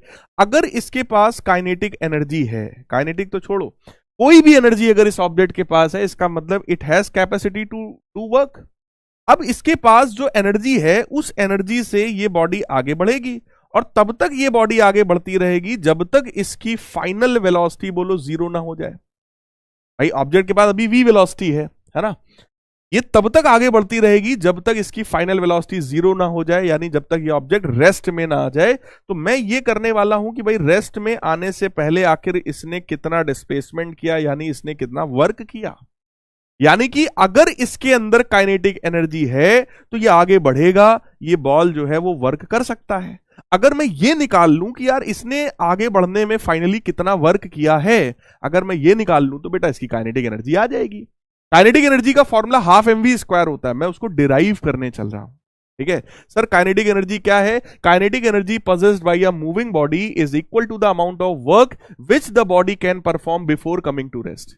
यानी कि रेस्ट पर आने से पहले, रुकने से पहले इस बॉडी ने जितना वर्क कर दिया है वही इस बॉडी की काइनेटिक एनर्जी थी, ठीक है। वर्क क्या होता है सर? वर्क होता है फोर्स इंटू डिस्प्लेसमेंट। आइए निकालते हैं वर्क डन कितना है ना। लेकिन पहले डिस्प्लेसमेंट तो पता करो, डिस्प्लेसमेंट कितना है। तो applying third equation of motion, applying third equation of motion.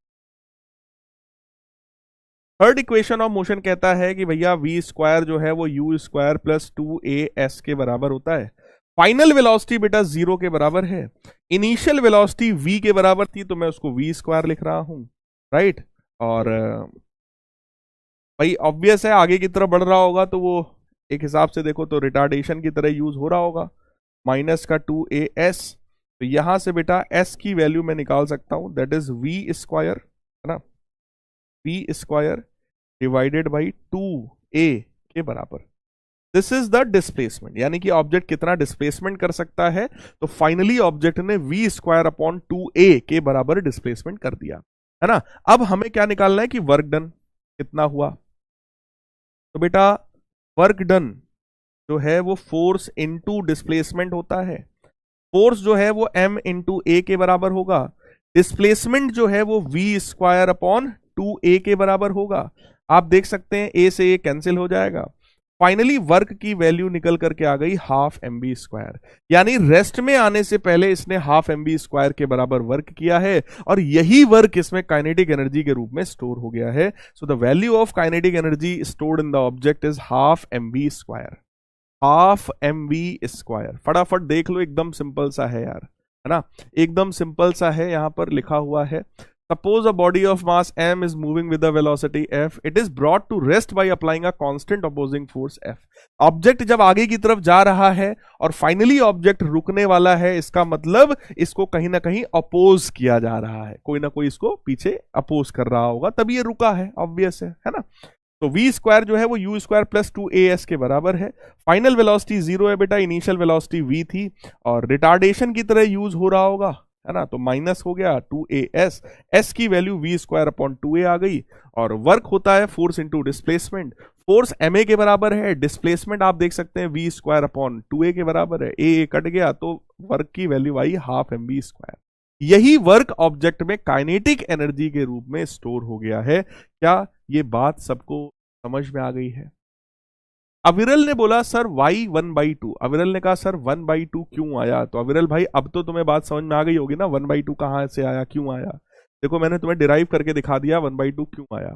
Sir kinetic energy half mv square, but if object is not moving in particular direction that means velocity zero, speed s, then kinetic energy zero. गलत है समर्थ बेटा। अगर object move कर रहा है, अगर object के पास speed है, ये जो v होता है ना समर्थ, ये ऑब्जेक्ट के स्पीड की मैंने बात किया है, मैंने वेलोसिटी की बात नहीं किया बेटा, ठीक है। तो अगर ऑब्जेक्ट मूव कर रहा है, उसके पास कुछ स्पीड है, तो उसके पास काइनेटिक एनर्जी है, बात खत्म।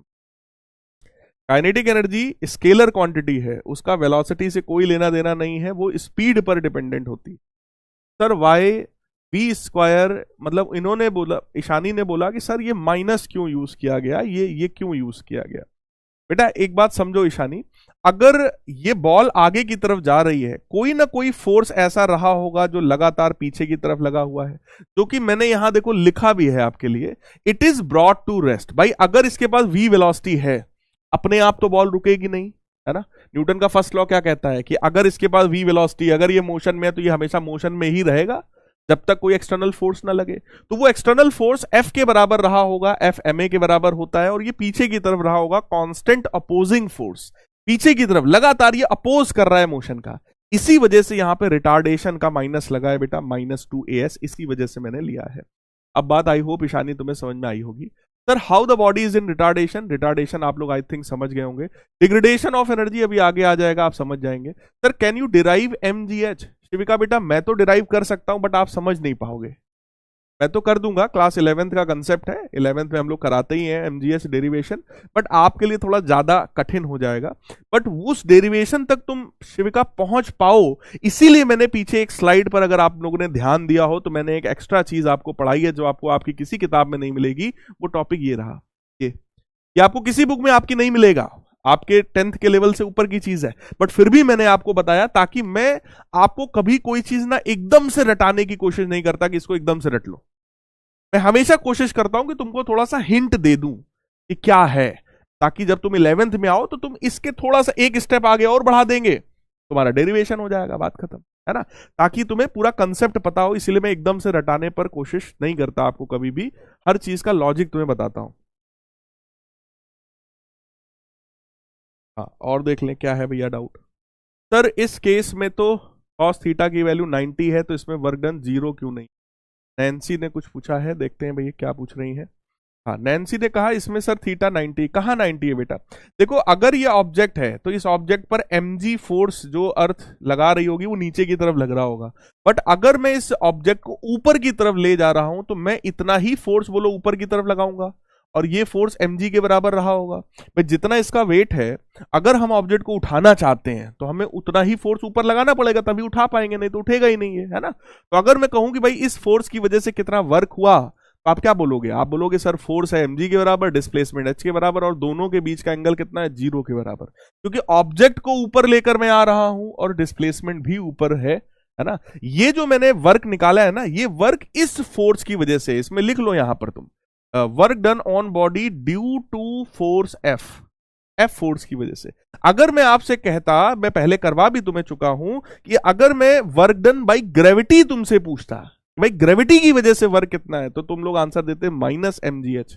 और याद करो ये मैं करवा चुका हूं पिछले क्लासेस में, ग्रेविटी की वजह से वर्क होता है हमेशा negative, that is -mgh, but यहां पर मैं इस वाले फोर्स की वजह से वर्क निकाल रहा हूं, राइट। आई होप नैन्सी आपको समझ में आया होगा। Sir electron atom also have kinetic energy, हाँ बेटा इलेक्ट्रॉन भी मूव करता है, मोशन में होता है, इसलिए उसके पास भी एनर्जी होती है। सर पोल लेट आ रहा है, ठीक है। काइनेटिक और पोटेंशियल एनर्जी में डिफरेंस क्या है अभी बता देंगे। सॉरी आराध्या कह रहे हैं, अरे कोई बात नहीं, बस तुम लोग यार थोड़ा मन लगा के पढ़ो। कई बार जब आप लोग की एनर्जी डाउन होती है ना, आप लोग का रिस्पॉन्स अच्छा नहीं होता है ना, तो टीचर भी डिमोरलाइज हो जाता है यार, टीचर को फिर मजा नहीं आता पढ़ाने में।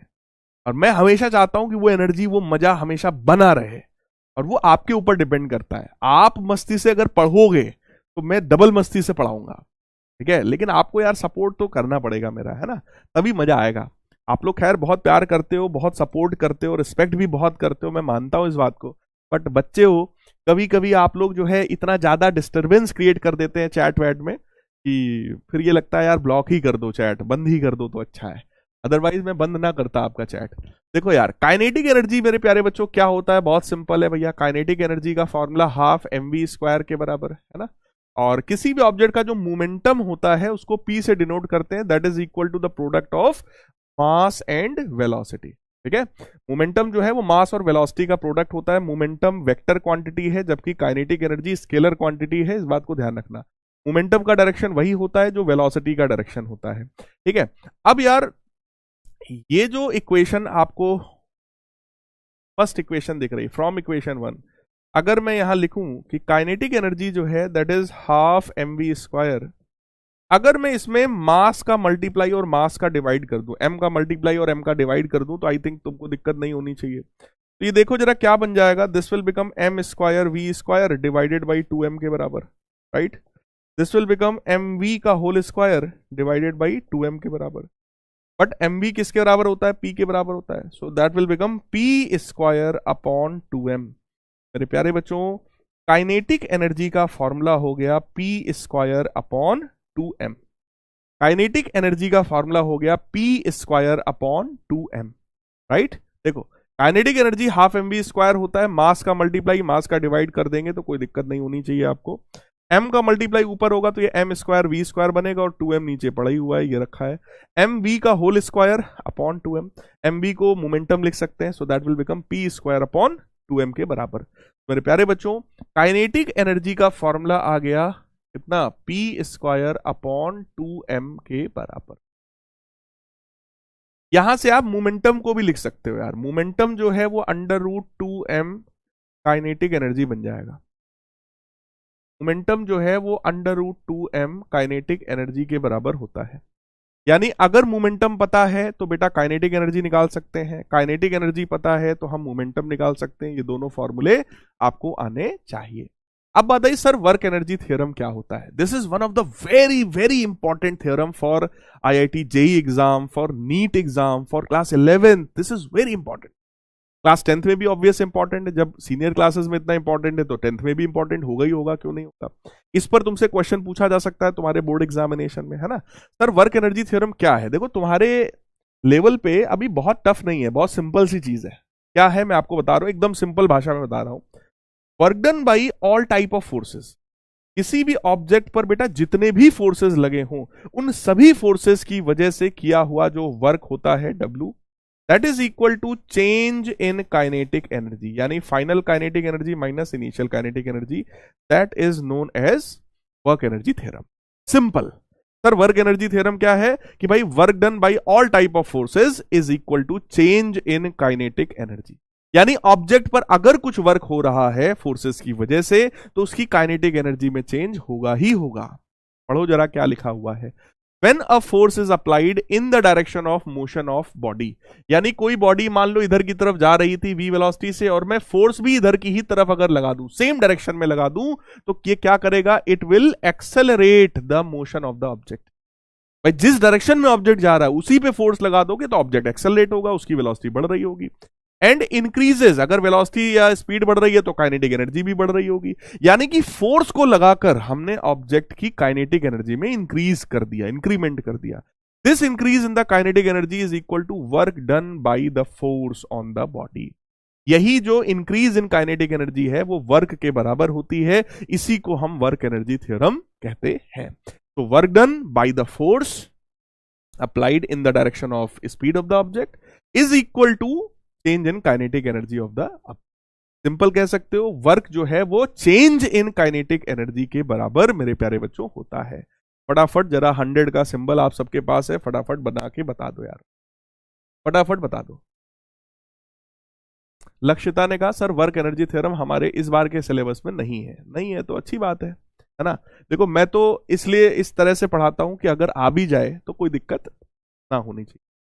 Sir why work done is not negative as acceleration is negative and thus ma, so kinetic energy should be negative. Akshit ने बड़ी प्यारी बात कही, लेकिन अक्षित भाई एक बात समझो, डिस्प्लेसमेंट की वैल्यू देखो पॉजिटिव है, वर्क जो है वो फोर्स इंटू डिस्प्लेसमेंट होता है ना। और ma और v² अपॉन 2a जब आप सॉल्व वॉल्व कर रहे हो तो हाफ mv² के बराबर आया रक्षित, ठीक है। तो वर्क जो है यहां पर आप अगर ध्यान से देख रहे हो तो हाफ mv² के ही बराबर है। यही वर्क उसके अंदर स्टोर हो गया था काइनेटिक एनर्जी के रूप में। देखो वर्क में भी पॉजिटिव और नेगेटिव, मैं तुम्हें ज्यादा कंफ्यूज नहीं करूंगा। वर्क पॉजिटिव निगेटिव हो सकता है, but kinetic energy is never never negative. Kinetic energy या तो जीरो होएगी, या तो मतलब है ही नहीं, या होगी तो पॉजिटिव होगी। काइनेटिक एनर्जी कभी भी बेटा नेगेटिव नहीं हो सकती। तुम जिस चीज में कंफ्यूज हो, तुम यहां वर्क को नेगेटिव कह सकते हो। आप कह सकते हो कि सर फोर्स पीछे लग रहा है सर, डिस्प्लेसमेंट आगे हो रहा है सर, इस वजह से वर्क जो है वो नेगेटिव है। ये बात मैं तुम्हारी मान लूंगा, तो कोई दिक्कत नहीं है, ठीक है। आप यहां पे cos 180 लिख सकते हैं, माइनस आ जाएगा। फिर मैं यहां नीचे लिखूंगा, क्या लिखूंगा, मैं लिखूंगा दिस वर्क, भले नेगेटिव वर्क हो, this work is stored in form of kinetic energy. और जब यही वर्क काइनेटिक एनर्जी के रूप में स्टोर हो जाएगा तो दैट विल बिकम पॉजिटिव। तो kinetic energy will become half mv² and that will become positive, right Rakshit. बाकी देखो तुम्हारे 10th के लेवल पर भाई जैसे लिखा था ना पॉजिटिव, अगर वैसे ही लिखे हो तो भी कोई दिक्कत नहीं है, चलेगा, ठीक है बेटा। रक्षित नहीं, अक्षित नाम था भाई, सॉरी सर, दोबारा एक्सप्लेन कर दीजिए, ठीक है। वर्क एनर्जी थ्योरम फिर से सुन लो। Work done by all type of forces is always equal to change in kinetic energy of the object, ठीक है। आ जाओ मैं तुम्हें इसको डिराइव भी करके दिखाता हूं, डिराइव करके दिखाता हूं। भाई कोई एक ऑब्जेक्ट था, मान लो ऑब्जेक्ट इधर की तरफ u स्पीड से जा रहा था, ठीक है, u स्पीड से u वेलोसिटी से इधर की तरफ जा रहा था। मैंने इस ऑब्जेक्ट के ऊपर सेम डायरेक्शन में एक फोर्स लगा दिया, यानी मैंने इसी डायरेक्शन में एक फोर्स इस ऑब्जेक्ट के ऊपर लगाया, जिससे कुछ डिस्प्लेसमेंट करने के बाद इसकी वेलोसिटी बढ़ के v हो गई। भाई जिस डायरेक्शन में इनिशियल वेलोसिटी थी, अगर उसी डायरेक्शन में फोर्स लगा दोगे तो बेटा कुछ डिस्प्लेसमेंट होने के बाद वेलोसिटी ऑब्वियस से बढ़ जाएगी, पहले से बढ़ जाएगी, इंक्रीज हो जाएगी वेलोसिटी, है ना। तो फिर से यहां पे मैं वही करूंगा, third equation of motion v² बराबर u² प्लस 2as के बराबर। मेरे प्यारे बच्चों, v फाइनल वेलोसिटी v है, इनिशियल वेलोसिटी u है, इस बार एक्सेलरेशन ही है, रिटार्डेशन है ही नहीं भैया, है ना। तो आप देख सकते हैं v² माइनस u² जो है वो 2as के बराबर है। यहां से डिस्प्लेसमेंट की जो वैल्यू आएगी वो v² minus u² upon 2a के बराबर आएगी। This is the displacement in this situation, क्योंकि इस बार जो फोर्स है वो वेलोसिटी की डायरेक्शन में है। पिछली बार जो फोर्स था वो अपोजिंग फोर्स था जब हम काइनेटिक एनर्जी को डिराइव कर रहे थे। अभी जो फोर्स है वो डायरेक्शन में है, वो वेलोसिटी को बढ़ाने का काम कर रहा है। पिछली बार वेलोसिटी घट रही थी, याद करो, फाइनल 0 थी पिछली बार वेलोसिटी। इस बार ऐसा नहीं है, इस बार तो सेम डायरेक्शन में फोर्स है, तो वो वेलोसिटी को बढ़ा रहा है। तो फाइनली डिस्प्लेसमेंट की वैल्यू हमारे पास आ गया, ठीक है। तो इस बार अगर मैं तुमसे कहूं बेटा कितना वर्क हुआ, तो आप कहोगे sir force into displacement. Detail में अगर तुमसे बात कर लूं तो जिस डायरेक्शन में फोर्स है उसी डायरेक्शन में डिस्प्लेसमेंट है, तो ये Fs cos 0 भी तुम लिख सकते हो। फोर्स की वैल्यू मास इंटू एक्सेलरेशन के बराबर होती है। डिस्प्लेसमेंट की वैल्यू हम लोगों ने निकाला है v² minus u² upon 2a के बराबर। मेरे प्यारे बच्चों, a से a कैंसिल हो गया, इस m को अंदर ले जाओगे तो ये बन जाएगा ना तुम्हारा mv² 2 माइनस mu² 2। बेटा mv², हाफ mv² क्या होता है, that is final kinetic energy, और हाफ mu² क्या, इनिशियल काइनेटिक एनर्जी। ये कितने के बराबर हो गया, वर्क के बराबर हो गया। यही तो है वर्क एनर्जी थ्योरम, यही तो है वर्क एनर्जी थ्योरम मेरे प्यारे बच्चों, यही तो है। According to work energy theorem, work done by a force on a body, work done by a force on a moving body is equal to increase in the kinetic energy. यानी किसी भी force की वजह से body पे जो work होगा वो वर्क उसमें काइनेटिक एनर्जी को इंक्रीज करेगा। तो work is equal to change in kinetic energy of the body. Work जो है वो चेंज इन काइनेटिक एनर्जी के बराबर होता है, ठीक है। सेम चीज का डेरिवेशन देखो आपको यहां पे दिख रहा होगा। डिस्प्लेसमेंट की मैंने वैल्यू निकाली है और वर्क के फॉर्मूले में रख दिया है, सिंप्लीफाई कर लिया, तो work half mv² minus half mu² के बराबर आ गया, और इसी को हम इंक्रीज इन काइनेटिक एनर्जी कह सकते हैं। तो नेट वर्क डन जो है वो इंक्रीज इन काइनेटिक एनर्जी के बराबर होता है। अब यहां पर कुछ बहुआ छाप क्वेश्चन है, कह रहा है काइनेटिक एनर्जी बता दो बॉडी की। काइनेटिक एनर्जी भैया हाफ mv² के बराबर होती है। क्वेश्चन में साफ साफ गिवन है मास 2 kg के बराबर है और स्पीड 10 मीटर पर सेकंड के बराबर है। तो बेटा 2 कैंसिल होगा, 10 का स्क्वायर 100 हो जाएगा, और एनर्जी तो एनर्जी है, चाहे काइनेटिक हो चाहे पोटेंशियल हो, एनर्जी का यूनिट हमेशा जूल होता है। एनर्जी का यूनिट हमेशा जूल होता है। ठीक है बेटा। Next, how fast a man weighing 600 Newton. एक मैन है, उसका वेट 600 न्यूटन के बराबर है। ठीक है, वेट हमेशा mg के बराबर होता है, जो कि 600 के बराबर है। g की वैल्यू क्वेश्चन में 10 गिवन है, तो m इंटू 10 जो है वो 600 के बराबर है।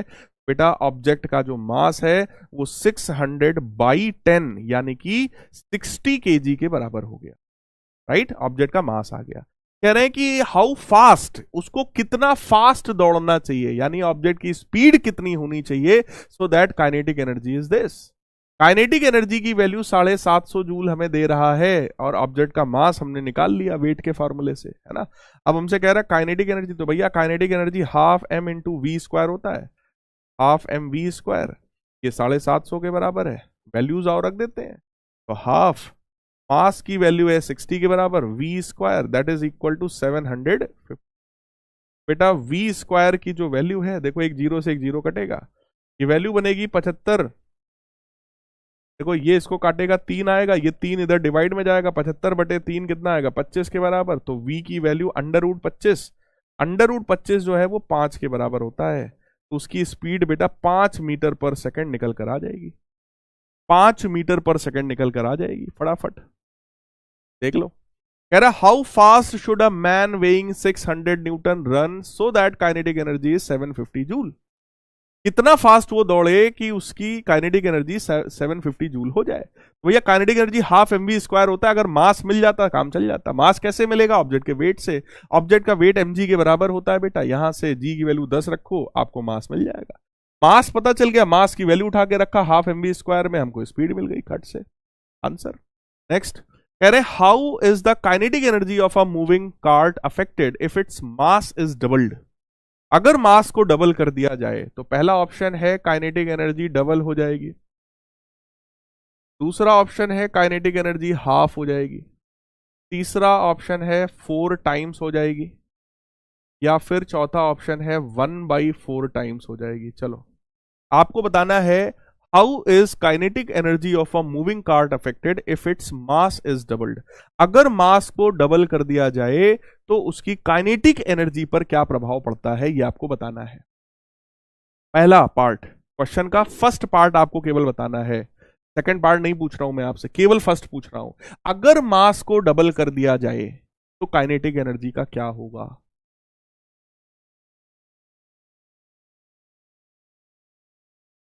हाफ mv स्क्वायर होता है, ठीक है।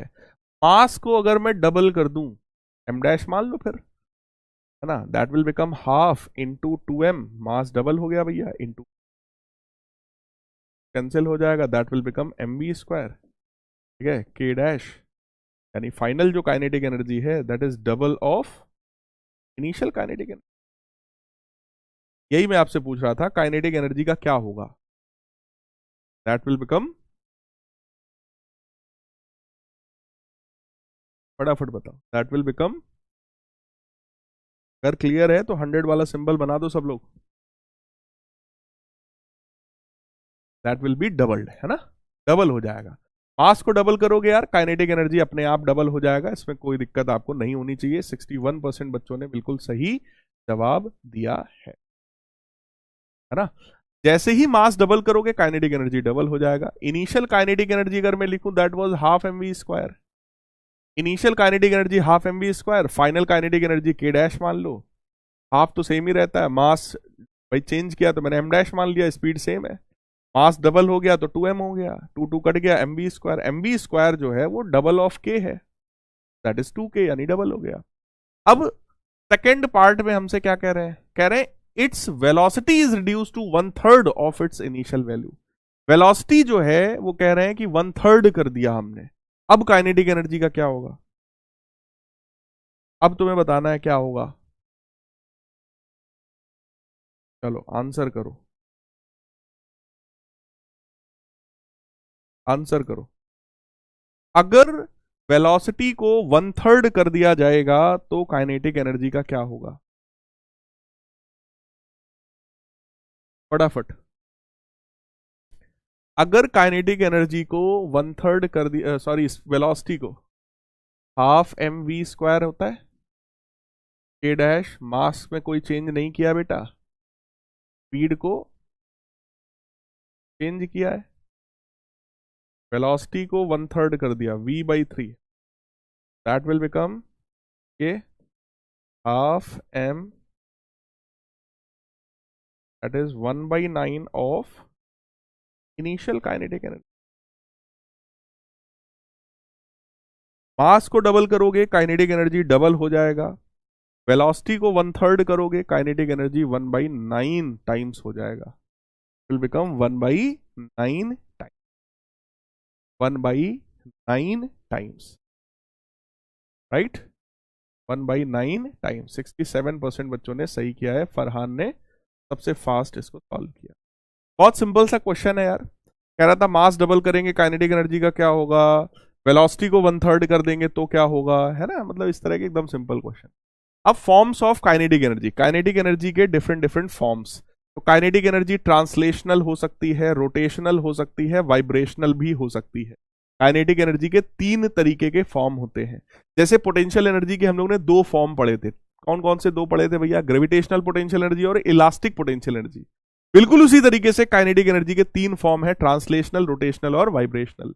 ट्रांसलेशनल क्या होता है, अगर कोई भी ऑब्जेक्ट स्ट्रेट लाइन पाथ पर मूव कर रहा हो तो उसके मोशन को ट्रांसलेशनल मोशन कहते हैं, और उसके अंदर जो एनर्जी है, जो काइनेटिक एनर्जी है, वो ट्रांसलेशनल काइनेटिक एनर्जी कहलाती है। जैसे car moving in a straight path, a freely falling body हो गई, molecule of mono atomic gas. देखो मोनो एटॉमिक का मतलब होता है सिंगल एटम, कोई भी ऐसा गैस जिसमें सिंगल एटम होता हो, सिंगल एटम होता हो। एग्जाम्पल के तौर पर जैसे हीलियम, है ना, नियॉन एक्सेट्रा, है ना, बाकी सुनील भैया से पूछना और बताएंगे आपको वो। मोनो एटॉमिक गैस का एग्जाम्पल जिसमें सिंगल एटम, केवल एक एटम हो, तो एक एटम का मतलब बेटा हीलियम, नियॉन, इस तरीके का, राइट, इस तरीके का।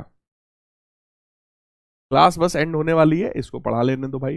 रोटेशनल काइनेटिक एनर्जी एकदम सिंपल है, if a body rotates about an axis, कोई भी बॉडी अगर रोटेट हो रही है तो रोटेशनल मोशन है। अब उसके अंदर जो एनर्जी होती है वो रोटेशनल काइनेटिक एनर्जी कहलाती है। रोटेटिंग व्हील जो हो गया उसके अंदर रोटेशनल काइनेटिक एनर्जी है। अर्थ अपनी एक्सिस के अबाउट रोटेट हो रही होती है तो अर्थ के अंदर भी रोटेशनल काइनेटिक एनर्जी होती है। एटम इन डाई एटॉमिक और पॉली एटॉमिक, तो बेटा डाई एटॉमिक गैस का मतलब हो गया जिसमें 2 एटम्स हो, जैसे हाइड्रोजन, ठीक है, नाइट्रोजन, ऑक्सीजन एक्सेट्रा।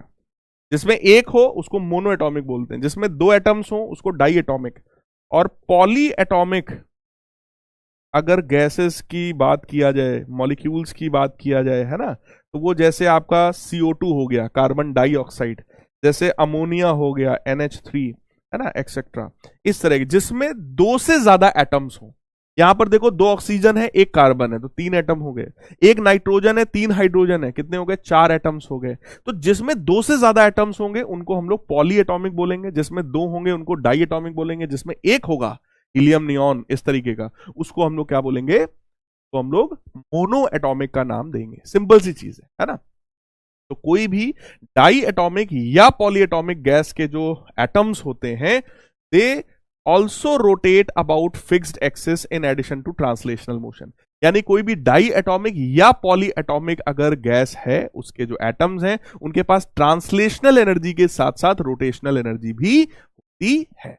तो they possess both rotational as well as translational kinetic energies, right. Class 11th में जब आप डिटेल में पढ़ रहे होंगे, एक चैप्टर है जिसका नाम है थर्मोडायनेमिक्स।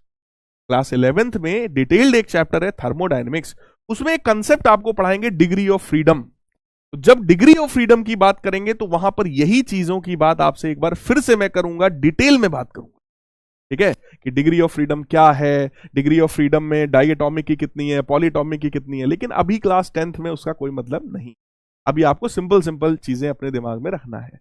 नेक्स्ट है बेटा वाइब्रेशनल काइनेटिक एनर्जी। तो अगर कोई भी बॉडी, देखो वाइब्रेशन का मतलब क्या है, किसी एक फिक्स पॉइंट के अबाउट अगर बॉडी ऐसे ऐसे ऐसे ऐसे कर रही है तो इसी को वाइब्रेशनल मोशन कहते हैं, इसी को वाइब्रेशन बोलते हैं। एक फिक्स पॉइंट के about body to and fro अगर मूव कर रही है तो इसको वाइब्रेशनल मोशन बोलते हैं. So if a body moves to and fro about its mean position मतलब फिक्स्ड पोजीशन, जहां पर नेट फोर्स जीरो हो. मीन पोजीशन क्या होती है भैया? मीन पोजीशन मतलब जहां पर नेट फोर्स और नेट टॉर्क जीरो हो, इक्विलिब्रियम पोजीशन जिसको बोलते हैं, right. The motion is vibrational motion, और वाइब्रेशनल मोशन में जो एनर्जी है वो वाइब्रेशनल काइनेटिक एनर्जी है. सिंपल. जैसे wire claimed at both and, जैसे गिटार होता है, गिटार में क्या है, एक वायर ही तो होता है जो इधर से और इधर से बंधा हुआ होता है, उसको टाइट करते हैं दोनों और फिर उसको प्लग करते हैं तो आवाज आती है. उसमें वाइब्रेशन हो रहा होता है इसीलिए आवाज आती है. आप गिटार के वायर को एक उंगली से पकड़ लो एक हाथ से और दूसरे से उसको प्लग करो, देखो कोई आवाज नहीं आएगी. आपने जब पकड़ लिया तो वो वाइब्रेशन हो ही नहीं पा रहा तो आवाज भी नहीं आएगी. ठीक है. कोई भी बांसुरी जो होती है, बांसुरी में हम लोग एयर ब्लो करते हैं और फिर आवाज आती है, म्यूजिक क्रिएट होता है ना. वो जो आवाज आ रही है that is due to vibration of air inside that बांसुरी. उस फ्लूट के अंदर जो एयर भरा हुआ है उसका वाइब्रेशन होता है, उसको ऑर्गन पाइप बोलते हैं. वो भी 11th में डिटेल में पढ़ाएंगे. फिलहाल अभी तुम्हारे में बेसिक है कि भैया कोई भी वायर जो दोनों तरफ से क्लैंप किया गया है, बांधा गया है, when stuck in the middle vibrates. कोई भी स्टील स्ट्रिप है जिसको एक तरफ बांधा गया है, दूसरे एंड को ऐसे ऐसे करा रहे हैं, वो भी वाइब्रेशन करेगा. कोई भी सॉलिड है तो उसके अंदर जो एटम्स होते हैं वो वाइब्रेशन करते हैं बेटा. ठीक है. और पॉली एटॉमिक मॉलिक्यूल्स, कोई भी पॉली एटॉमिक मॉलिक्यूल जो होता है वो वाइब्रेट करता है. So polyatomic molecule has vibrational as well as rotational as well as translational energies. ठीक है. अब मेरी एक बात को सुनो, मोनो एटॉमिक गैस है तो उसके अंदर सिर्फ ट्रांसलेशनल काइनेटिक एनर्जी हो सकती है. डाई एटॉमिक अगर है तो उसके अंदर ट्रांसलेशनल, रोटेशनल. और तुम्हारे सिलेबस में, तुम्हारी बुक में तो नहीं लिखा है, मतलब यहां पर देखो केवल पॉली एटॉमिक की बात हो रही है, बट मैं आपको डिटेल वाली बात अगर बता दूं तो बहुत ज्यादा हाई टेम्परेचर पर, जब टेम्परेचर बहुत हाई होता है तो बेटा डाई एटॉमिक और पॉली एटॉमिक दोनों में वाइब्रेशन होता है at very high temperature, right. तो मेरे प्यारे बच्चों, मोनो एटॉमिक है तो केवल ट्रांसलेशनल काइनेटिक एनर्जी है, और अगर वो डाई एटॉमिक या पॉली एटॉमिक है तो उसके अंदर ट्रांसलेशन के साथ साथ आपका वाइब्रेशनल एनर्जी भी हो सकती है एट वेरी हाई टेम्परेचर, और रोटेशन वाला काम केवल डाई एटॉमिक और पॉली एटॉमिक में होता है. क्लियर है? ठीक है. लिखा है depending upon its state of motion, moving body में possess either one or more than one form of kinetic energy simultaneously. किसी एक ऑब्जेक्ट में, एक कंडीशन में, जैसे मैं यहां लिख रहा हूं, उसमें दोनों फॉर्म हो सकता है. जैसे मोनो एटॉमिक गैस है, मोनो एटॉमिक गैस में सिर्फ और सिर्फ ट्रांसलेशनल काइनेटिक एनर्जी होती है, ट्रांसलेशनल काइनेटिक एनर्जी. जबकि डाई एटॉमिक गैस अगर है तो उसमें ट्रांसलेशनल काइनेटिक एनर्जी के साथ साथ रोटेशनल काइनेटिक एनर्जी भी हो सकती है, right. Diatomic gas at very high temperature, बहुत ज्यादा हाई टेम्परेचर पर, वेरी हाई टेम्परेचर पर इसके पास ट्रांसलेशनल काइनेटिक एनर्जी तो थी ही, रोटेशनल काइनेटिक एनर्जी तो थी ही, वाइब्रेशनल काइनेटिक एनर्जी भी आ जाएगी. बिल्कुल सेम तरीके से पॉली एटॉमिक के साथ भी यही सेम काम होता है. ठीक है. तो मैं यहां ऑप्शन में लिख दे रहा हूं पॉली और डाई एटॉमिक, पॉली और डाई एटॉमिक, पॉली और डाई एटॉमिक. ठीक है. तो बेटा कोई एक तरह की काइनेटिक एनर्जी भी हो सकती है, दो तरह की भी हो सकती है, और बहुत ज्यादा हाई टेम्परेचर पे तीन तरह की काइनेटिक एनर्जी भी पॉसिबल हो सकती है. क्या आप लोगों को ये बात समझ में आ रही है? क्या ये बात समझ में आ रही है? सर ये गैसेस रोटेट कैसे करेंगे? पर आरव ने बड़ी प्यारी बात पूछी. आरव भाई मैं सोच रहा था उस तरफ ना जाना पड़े, लेकिन आप पूछ रहे हो तो मैं बताता हूं. कार्बन डाइऑक्साइड, आज ही मैंने देखा था सुनील भैया आप लोगों को कुछ बॉन्डिंग वॉन्डिंग से रिलेटेड कुछ पढ़ा रहे थे. एक मूवमेंट पे मैंने क्लिक किया था उस क्लास में, तो वो शायद तुम लोग को कुछ मेथेन का स्ट्रक्चर शायद बता रहे थे कि कार्बन जो है वो 4 बॉन्ड बनाता है इस तरीके के, है ना, ऐसे ऐसे करके, इस तरह का कुछ वो पढ़ा रहे थे. ठीक है. मुझे नहीं पता अभी उन्होंने कितना डिटेल में भी पढ़ाया है, बट जो मैं यहां पे बात कर रहा हूं वो उस बात को तुम समझो. ठीक है बेटा. जो मीथेन होता है ना, CH4 जिसको बोलते हैं, शायद उन्होंने पता नहीं नाम बताया कि नहीं बताया, अभी मुझे नहीं पता। ये जो मीथेन होता है इसका शेप टेट्राहीड्रल होता है। आप लोग बताओ, बताया कि नहीं सर ने? पता नहीं है यार, तुम्हारे सिलेबस में केमिस्ट्री में कितना है, आई एक्चुअली डोंट नो। जल्दी से बताओ, सर ने ये चीज बताई थी क्या, टेट्राहीड्रल?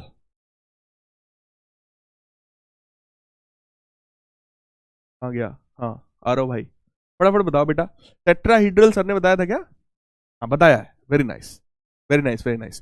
तो जैसे CH4 है उसका शेप टेट्राहीड्रल होता है, तो टेट्राहीड्रल क्या है छोड़ो, बट अगर मैं CO2 की बात करूं, CO2, तो कार्बन देखो टोटल 4 बॉन्ड बनाता है, 2 बॉन्ड उसने इधर ऑक्सीजन के साथ बनाए, 2 इधर बनाए, और ये जो बॉन्ड होते हैं ये कोवेलेंट बॉन्ड होते हैं जो कि हमेशा इलेक्ट्रॉन्स की शेयरिंग के साथ बनता है ना। कार्बन के पास 4 इलेक्ट्रॉन्स होते हैं, ऑक्सीजन के पास 6 होते हैं भाई साहब, राइट। तो इस तरह से वो 2-2 बॉन्ड दोनों तरफ बना लेता है, राइट।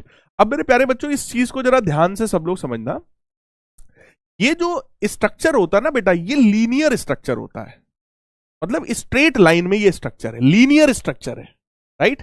लीनियर, लीनियर का मैं कुछ तुम्हें वो दिखाऊं, लीनियर स्ट्रक्चर है।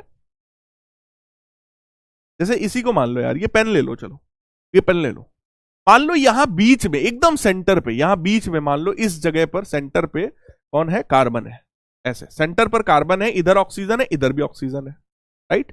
अब बेटा इस तरह की कोई अगर मॉलिक्यूल है CO2 का, तो सोचो ये मॉलिक्यूल इस एक्सिस के अबाउट ऐसे ऐसे घूम सकता है कि नहीं, ऐसे ऐसे घूम सकता है कि नहीं, ऐसे ऐसे घूम सकता है कि नहीं, इस तरीके से इस वाली लाइन के अबाउट ऐसे ऐसे घूम सकता है कि नहीं, ऐसे ऐसे,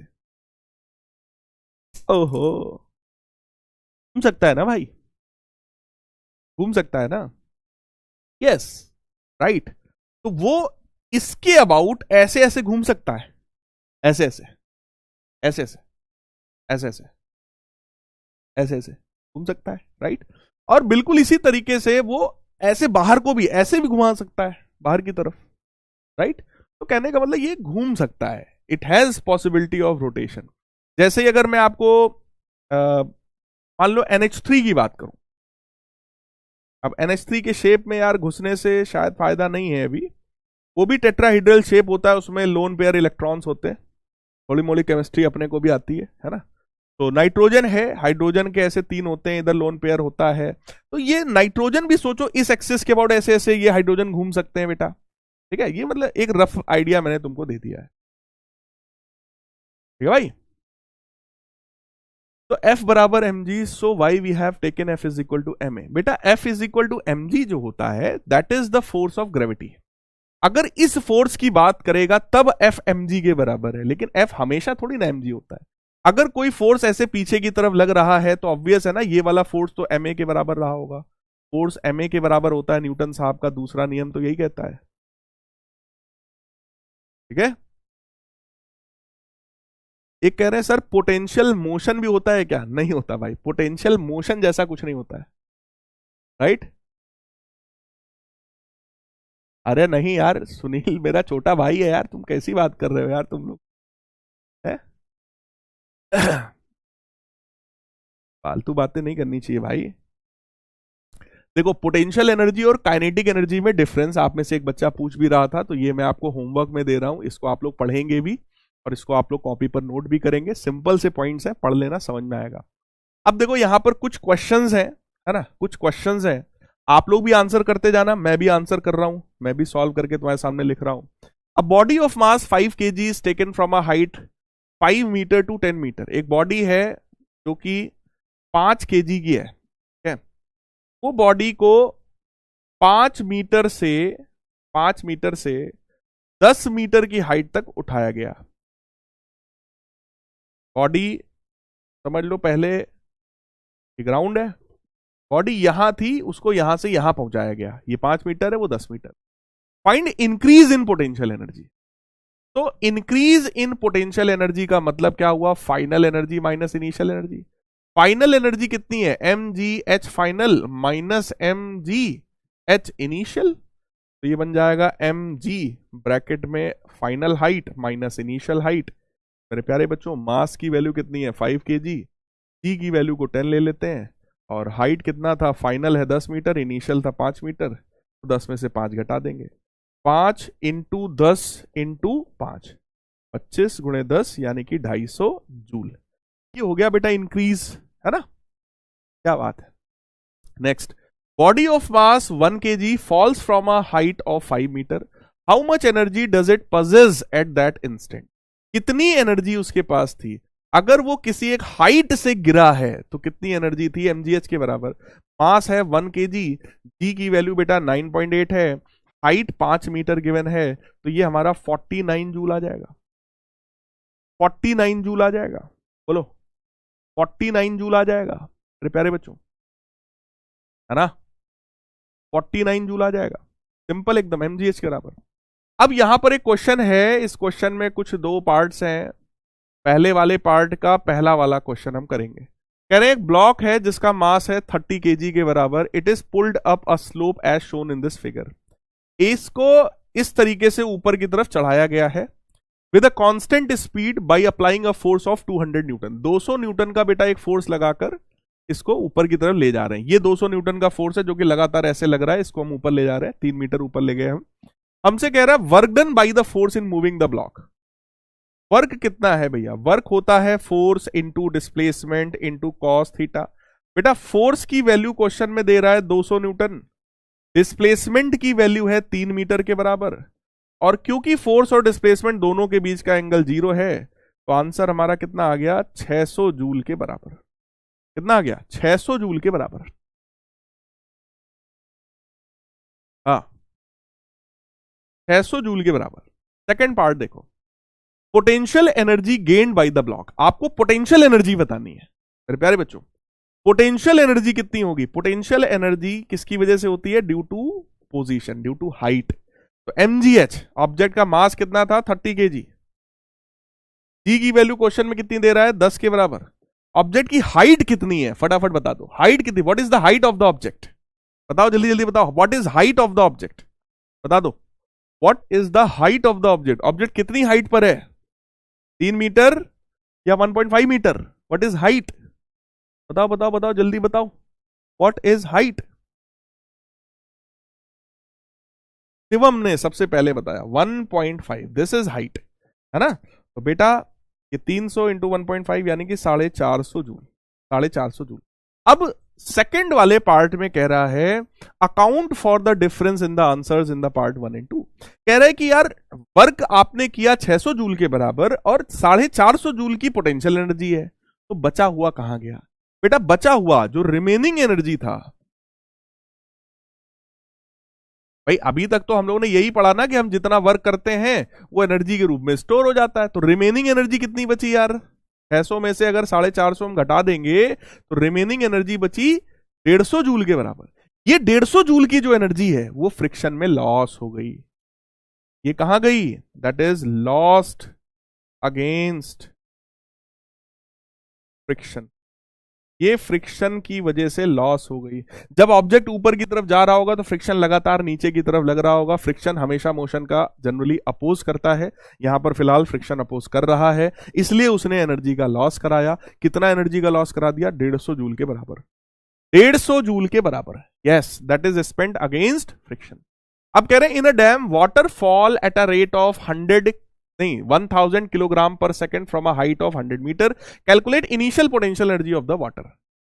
वाटर की पोटेंशियल एनर्जी बता दो भैया, इनिशियल mgh के बराबर। मास कितना है 1000 kg, ठीक है, जी की वैल्यू कितनी है 9.8, और हाइट कितना था बेटा 100 मीटर के बराबर, 100 मीटर के बराबर। तो ये वैल्यू कितनी आ जाएगी, दिस विल बिकम 9.8 इंटू 10 की पावर 5 जूल्स के बराबर, राइट। इतनी एनर्जी उसके अंदर पहले से थी। हमसे कह रहे हैं assume that 60% of the energy of the falling water is converted to electrical energy। कह रहे हैं पावर बता दो। पावर जो होता है मेरे प्यारे बच्चों, that is what, that is work done, या पावर होता है energy consumed upon time taken, है ना, energy consumed upon time taken. कह रहा है केवल 60% एनर्जी थी, इतने का 60% एनर्जी ही इलेक्ट्रिकल में कन्वर्ट हुआ है। तो मेरे प्यारे बच्चों टोटल जो एनर्जी थी कितनी, 9.8 इंटू 10 की power 5, that was total energy. इतने का 60% इतने का 60% इलेक्ट्रिकल में कन्वर्ट हुआ है ना, डिवाइडेड बाई टाइम टेकन, क्योंकि यहां पर सेकेंड गिवन है तो टाइम हम कितना मान लें, 1 सेकेंड के बराबर। तो this will become 9.8 into 60 divided by 100. That will become 5.88 into 10 की पावर 5 वॉट के बराबर। ये हमारा पावर आ गया। सिंपल। पावर क्या होता है यार, पावर क्या होता है भाई, energy consumed upon time taken. What is power, energy consumed upon time taken. बच्चा कह रहा सर एनर्जी खत्म हो गई, बस ये खत्म हो गया यार, अपना टॉपिक भी कंप्लीट हो गया। देखो बेटा एक चीज मैं बताऊं आपको, फिजिक्स में नंबर ऑफ लेक्चर्स जो है ना वो थोड़े से बहुत, क्योंकि मैं एकदम डिटेल में पढ़ाना चाहता हूं, ढेर सारे क्वेश्चंस की प्रैक्टिस भी कराना चाहता हूं, तो उस हिसाब से मुझे थोड़ा सा टाइम चाहिए होता है यार। और वीक में एक ही तो क्लास अभी मिल पा रही है। मैंने बात किया है, हालांकि मैंने रिक्वेस्ट किया है कि भाई मुझे आप ज्यादा क्लास दीजिए फिजिक्स की, ताकि नंबर ऑफ क्लासेस बढ़े, थोड़ा सा और हम लोग पढ़ पाए। तो यार फिजिक्स की क्लास में ना थोड़ा सा मोटिवेटेड रहा करो कि 2 घंटे तो क्लास चलेगा ही चलेगा, जब तक वीक में एक क्लास चल रही है। जब 2 हो जाएगी तो थोड़ा टाइम कम कर देंगे यार, ऐसी कोई दिक्कत नहीं है। बट अभी वीक में एक ही क्लास मिल पा रही, इसलिए यार 2 घंटे पढ़ लो, है ना, ताकि हम लोग भी ढेर सारे अच्छे अच्छे क्वेश्चन की प्रैक्टिस कर लें। ठीक है, चलो एक क्वेश्चन मैं आपको होमवर्क में दे रहा हूं, बहुत सिंपल है। आपको निकालना है what is work to be done to increase the velocity of the car from this to this. आपको वेलोसिटी बढ़ाई गई है, देखो 36 से 54 की गई है। ठीक है, मास कार का 1500 kg है, वर्क पूछ रहा है। वर्क जो होता है वो चेंज इन काइनेटिक एनर्जी के बराबर है, final minus initial kinetic energy के बराबर है। आपको बस दिमाग इस चीज में लगाना है कि इनिशियल स्पीड ये थी किलोमीटर पर आवर में, आपको ये स्पीड मीटर पर सेकंड में कन्वर्ट करनी पड़ेगी। और मैं आपको हिंट दे रहा हूं, अगर किलोमीटर पर आवर को मीटर पर सेकंड में कन्वर्ट करना है तो 5/18 से मल्टीप्लाई करना पड़ता है। इसको कैंसिल करेंगे, यह आएगा बेटा 10 मीटर पर सेकंड। और इसको जब तुम कन्वर्ट करोगे 54 इंटू 5/18 करोगे तो ये तुम्हारा सॉल्व हो गए 15 मीटर पर सेकंड आ जाएगा। मेरे प्यारे बच्चों आंसर क्या है हमारा, हाफ मास कितना है 1500, वी स्क्वायर फाइनल कितनी है 15, तो 15 का square minus half into 1500 into 10 का स्क्वायर, है ना, final kinetic energy minus initial kinetic energy.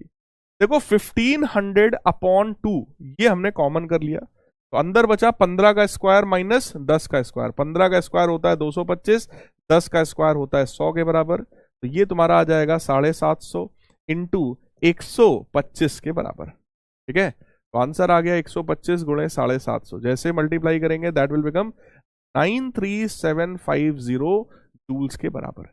इतना वर्क करना पड़ेगा, इतना वर्क करना पड़ेगा। हाँ होमवर्क था लेकिन मैंने कर दिया, होमवर्क था बट मैंने कर दिया, ताकि आपको दिक्कत ना हो, आपको समझ में आ जाए, है ना। पहले जो किलोमीटर पर आवर में बेटा स्पीड गिवन है उसको मीटर पर सेकंड में कन्वर्ट कर लो, उसके बाद बस वर्क एनर्जी थ्योरम लगा दो, यहां लिख देना according to work energy theorem, simple. Homework में एक क्वेश्चन ये है, अच्छा क्वेश्चन है, मैंने सॉल्व दे दिया, तुम्हें सोल्यूशन भी दे दिया है। ये 2 क्वेश्चंस मैंने दिए हैं जिसका सोल्यूशन मैंने आपको नहीं दिया है, राइट। तो आज का आपका काम मेरे प्यारे बच्चों क्या है, ये सब लोग ध्यान से सुन लो। आज का काम ये है कि आप सभी को सबसे पहली बात लेक्चर के नोट्स बनाने हैं। एक बार लेक्चर को जल्दी से रिवाइज भी करना है, मतलब इस पूरे वीक में आपको जब भी समय मिलता है आप लेक्चर को रिवाइज भी करेंगे। जितने क्वेश्चंस कंसेप्ट्स मैंने बताए हैं अच्छे से समझेंगे। ये 2-3 क्वेश्चंस मैंने आपको होमवर्क में दिया है, डिफरेंस मैंने होमवर्क में दिया है, ये आपको क्वेश्चंस करने हैं। ठीक है, क्योंकि मैंने यहां पर ये कुछ अच्छे क्वेश्चंस आपको दे दिए हैं, ये बढ़िया क्वेश्चन दिया है, ये दोनों अच्छे क्वेश्चंस दिए हैं, इसलिए आज का जो आपको डीपीपी मिलेगा, डीएचए जो आज का आपको मिलेगा, उस डीएचए में मैंने पावर के क्वेश्चंस डाले हैं। पावर क्या होता है, रेट ऑफ डूइंग वर्क या energy consumed upon time taken. इस पावर वाले कंसेप्ट पर मैंने आप लोगों को आज का डीएचए दिया है। ठीक है, तो वो डीएचए आप सॉल्व करेंगे पावर वाला, और एनर्जी पर क्वेश्चंस ये आपके सामने यहां पर ऑलरेडी है। क्लियर है? सो यार ये थी हमारी आज की क्लास। जल्दी से बता दो सभी लोग क्लास कैसी लगी। लेंदी थी, मैं मानता हूं यार, लेंदी थी ये मैं मानता हूं, लेकिन लेंदी है इसलिए मैं आपको एक बढ़िया सी शायरी सुना के जाऊंगा। हाँ थक गए होंगे आप लोग, थक गए होंगे, थोड़ा सा मैं आपको एक बढ़िया सी शायरी सुना देता हूं। बोलो। अच्छा लीडर बोर्ड दिखा दे, चलो लीडर बोर्ड देख लो भाई। सबसे आगे है कृति, फिर चंदन है, कुणाल है, श्रेयस है, अंशुमन है, हर्षित, मानस, आदित्य, त्रिशा और प्रियल। तो प्रियल अग्रवाल, ये सब 8 में से 8 क्वेश्चन, मतलब सारे क्वेश्चंस इन बच्चों के सही हैं। क्या बात है, ये बच्चे बहुत ही ज्यादा डेडिकेटेड हैं, है ना। और आप सभी लोग हर चीज सीखो यार। चलो एक बढ़िया सी तुमको मैं कविता सुनाता हूं, है ना। हाँ, कोई पत्थर की मूरत है, किसी पत्थर में मूरत है, कोई पत्थर की मूरत है, किसी पत्थर में मूरत है, लो हमने देख ली दुनिया जो इतनी खूबसूरत है, जमाना अपनी समझे पर मुझे अपनी खबर ये है, जमाना अपनी समझे पर मुझे अपनी खबर ये है, तुझे मेरी जरूरत है, मुझे तेरी जरूरत है। सो मेरे प्यारे लाल बाल गोपाल, मुझे आपकी जरूरत है। आप सभी लोग अपना प्यार दिखाते रहें, है ना, लेक्चर की रेटिंग करते रहें, और सभी लोग मेरे प्यारे बच्चों खूब जम के मेहनत करते रहें। देखो आप मेहनत करोगे, आपका रिजल्ट आएगा तो मुझे भी अच्छा लगेगा, आपके पेरेंट्स को भी अच्छा लगेगा, आपको भी अच्छा लगेगा, और ओवरऑल आपके भविष्य के लिए बहुत बढ़िया होगा, राइट। सो उम्मीद करता हूं ये सेशन, ये क्लास अच्छी लगी होगी। अगली क्लास में यार फिर से मिलेंगे, तब तक के लिए goodbye, take care, love you all, God bless.